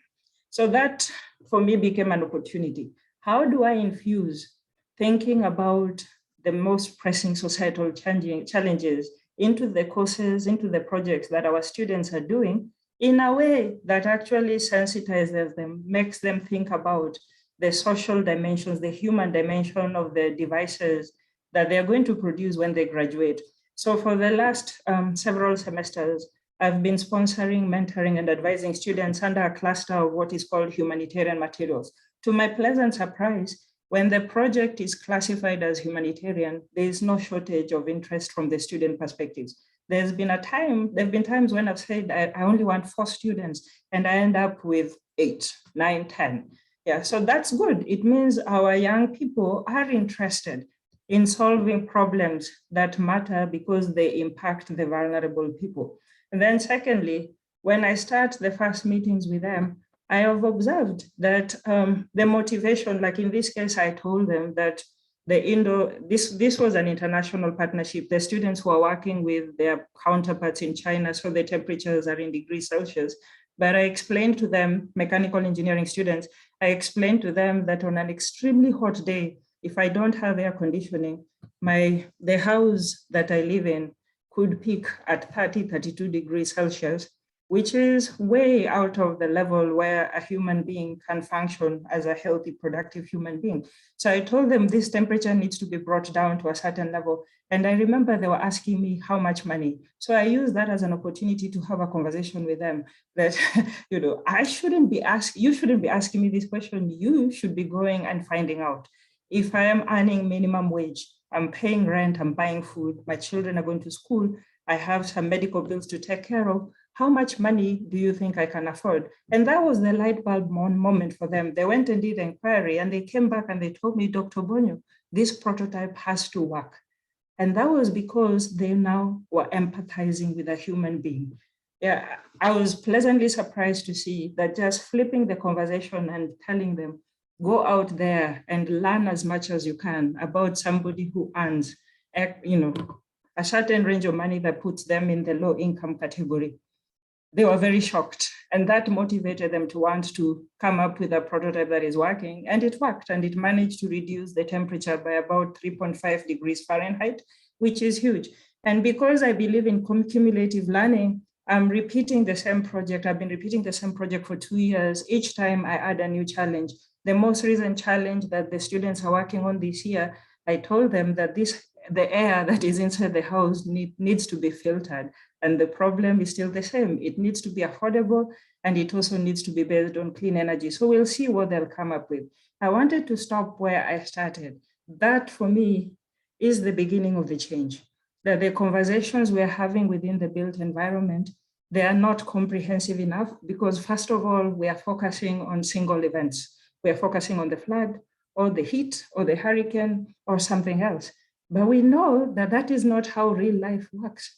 And we are welcoming conversations with people who can challenge us and help us get out of our comfort zone, to get us to think about the contributions of other disciplines and people who are also not in the academic sector, how to engage with community members, because that is really not our strength. That is not something that I can say that I can do comfortably. That is something that, I can be in the room with other people, but I definitely would welcome hearing and learning from you methods and models that have worked in diverse neighborhoods and diverse places, diverse countries and regions. And then again, I am not running away from my profession, but I believe that if we reverse engineer things and hold back, like I remember going into a conversation and someone was asking me, do you have any product to sell? And I said, no. And they were very surprised by that. I told them that is the problem. We've been coming with prototypes. We've been coming into your communities with possible solutions, and it's not working. Things which can be easily fixed keep happening over and over again. And it will be very responsible of us as professionals to keep doing this. So I'm going to stop at that and, again, welcome you into these conversations that we've been having, climate health and the built environment. We have one left that's coming up in May. I can share details with you if you email me. But also, I welcome broader conversations about any other topic that you think the built environment professionals should be putting on their list of priorities. Thank you so much for listening. Esther, thank you so much for your presentation. I love this idea of not just focusing on the envelope, but thinking about the people who live in this envelope that you're building and thinking about through engineering.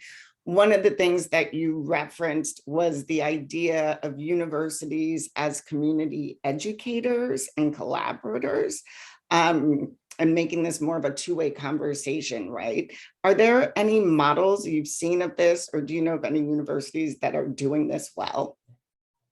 Yes, so actually a lot of schools of architecture have these labs, city labs, where community members can come in and get consultation and consult on something. So this is something that has been done, but I think it's just not been widely. Let me put it this way. Schools of architecture do this, College of Engineering, and people who are in the engineering disciplines, we need to do more of that sort of thing. We are getting started a little bit late. Moving out of the building sector, I also have an interest in engineering entrepreneurship, and that's because there was a time when we were focusing on cracking the code of affordable housing. And I got to this point where I discovered that there's a minimum threshold below which an adequately performed house cannot be designed. So I decided, if the problem is lack of money, then we need to be doing entrepreneurship as part of this. So I invested a lot of time in learning engineering entrepreneurship to the point of becoming a capacity building trainer for engineering entrepreneurship. And in those settings and contexts, the university is working closely with the community members. Even right here in Pennsylvania, Penn State has these entrepreneurship hubs all over throughout the state of Pennsylvania, where community members can come in for consultation on things related to entrepreneurship. And some of those services and products are connected to building related things, renewable energies, materials. We are just not creating the critical mass that is required. There was also a question about the cold form bricks, about the quality of those, and are these bricks reused in the places where they're being built? Yes, so we are at the stage where we can make material this size. Yeah, that's the size of material, and that's a big breakthrough. I'll tell you why. The process, the journey started during a conversation with my friend. His name is Professor Clive Randall. He's a professor of material science. And I challenged him, telling him, because he was talking about his work, and I recognized very quickly that this is ceramic. So I told him, but this is like bricks, and you're doing these amazing products for NASA.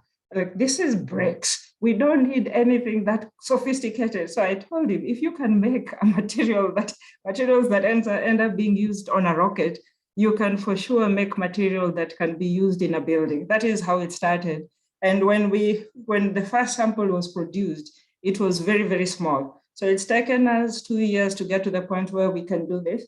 And where we are right now, it's less about the material and how it's performing, because we have data. We can get it to perform at the same level as a brick that has been fired at 1000 degrees Celsius. The issue that the next step really is collaborating with people who are on the production and manufacturing side, the equipment. Yeah, the material itself has been synthesized and designed to perform to the standards that we want.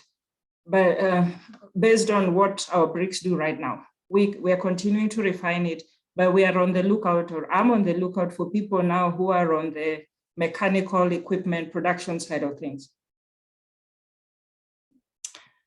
From Ned Katire, he asks, are there other new materials aside from the bricks you talked about for housing construction? He's still waiting for photovoltaic shingles.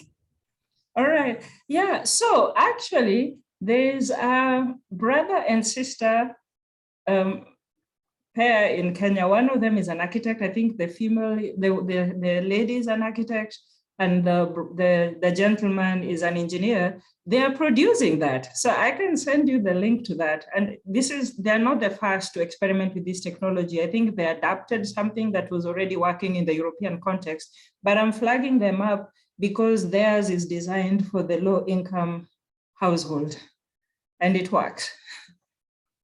So if you send me an email, I will send you a link to that example. Yeah, we'll share that actually out with all the resources we send after this. Okay. I had one more question. If anyone else has questions, please drop them in the chat or Q&A. In the very beginning of your presentation, you talked about building a more inclusive network, right? And changing how people are having these dialogues. How did you do that? And how did you begin to introduce new terminology to the conversation? And how long did it take to take hold? All right. So the first part is I really couldn't see myself walking into any room and saying energy efficiency is the most important thing. And when my mind got set up and I decided, this is a job that I would want to do, it was because I was told, come in and disrupt it. And I don't know why, for some reason, that was very attractive to me. I came in knowing that it's not going to be easy, and it's going to take a long time. But I think I don't want to say lucky because it's a bad thing. Two terrible things happened. Within 6 months, less than 6 months of me serving as the director of the Global Building Network, we went into the lockdown mode, which changed everything. During the first 6 months, I was educating myself by talking to very many different people. And I was also trying to look for that hook, because I was saying, talking about gender, we need more women, we need more brown and black people. It wasn't gaining traction. So I started looking for other areas where there's gaps, and I discovered that the adoption rate of the energy efficiency technologies is somewhere between 1% and 2%. And I was like, I got it. Yeah, so that's the link that I made. I was like, there's a problem, like 1% adoption rate is not a solution that you can say is working. And that was true. So I used a problem that the community in that community of practice had already identified. Our adoption rates are very low, and something needs to change to get the adoption rate, to get people interested in these energy efficiency technologies. So as I was, looking around, talking to different people, attending events, I discovered that there was also a community within the medical and health profession that was already talking about the multiple benefits of energy efficiency. Part of these conversations were being led by the American Council for an Energy Efficient Economy. So I joined that network and that community thinking, they have answers. I'm going to try to keep it brief. So I remember being in a room in New Orleans in January 2020, and the session was for people to come up with some shared terminology. So I'm like, oh, this is a good place to learn. Problem number one, when we got started, we were told, choose which side you belong to, energy or health. And then half of the room just sat in the middle because they're like, I don't know where to go. Yeah, so those are things which help me in terms of realizing I have allies. I have people who are in the energy efficiency space, people who are in the health sector, who are trying to have the same conversations. And by uniting with them, I started bringing in their expertise, their experience into the conversations in a way that had credibility.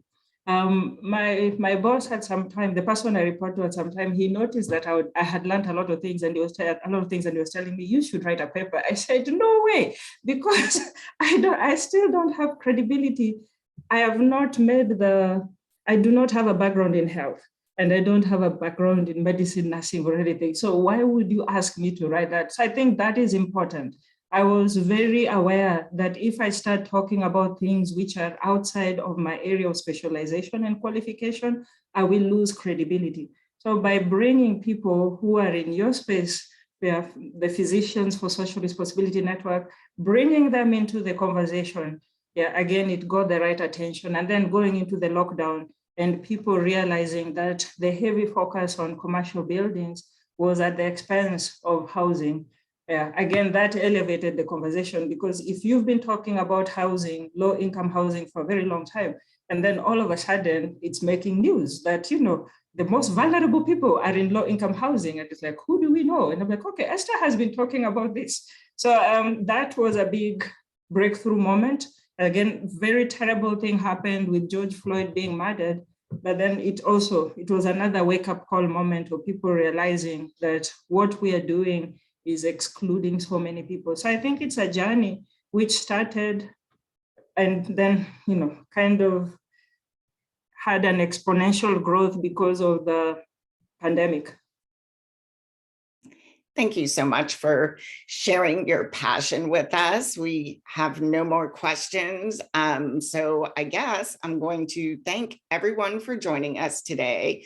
And I want to thank our presenters, Katherine Crowe, Gary Belkin, Alice Thompson, Julie Grant, Lorna Rosenberg, Zeyneb Magavi, and Esther Obonyo for your time and expertise. I'd like to also give a special thanks to Halt the Harm for managing all of the technical aspects. It takes a lot to get an event like this going, and they do this not just for us, but other organizations, advocates, and experts who work to protect their communities from oil and gas. If you have additional questions for PSR PA or our guests, please send them to us and we'll do our best to get answers to you. Otherwise, enjoy the early hints of spring and have a safe and relaxing weekend, and look for a link to our recording and information from the chat within the next couple of days. Thanks, everyone.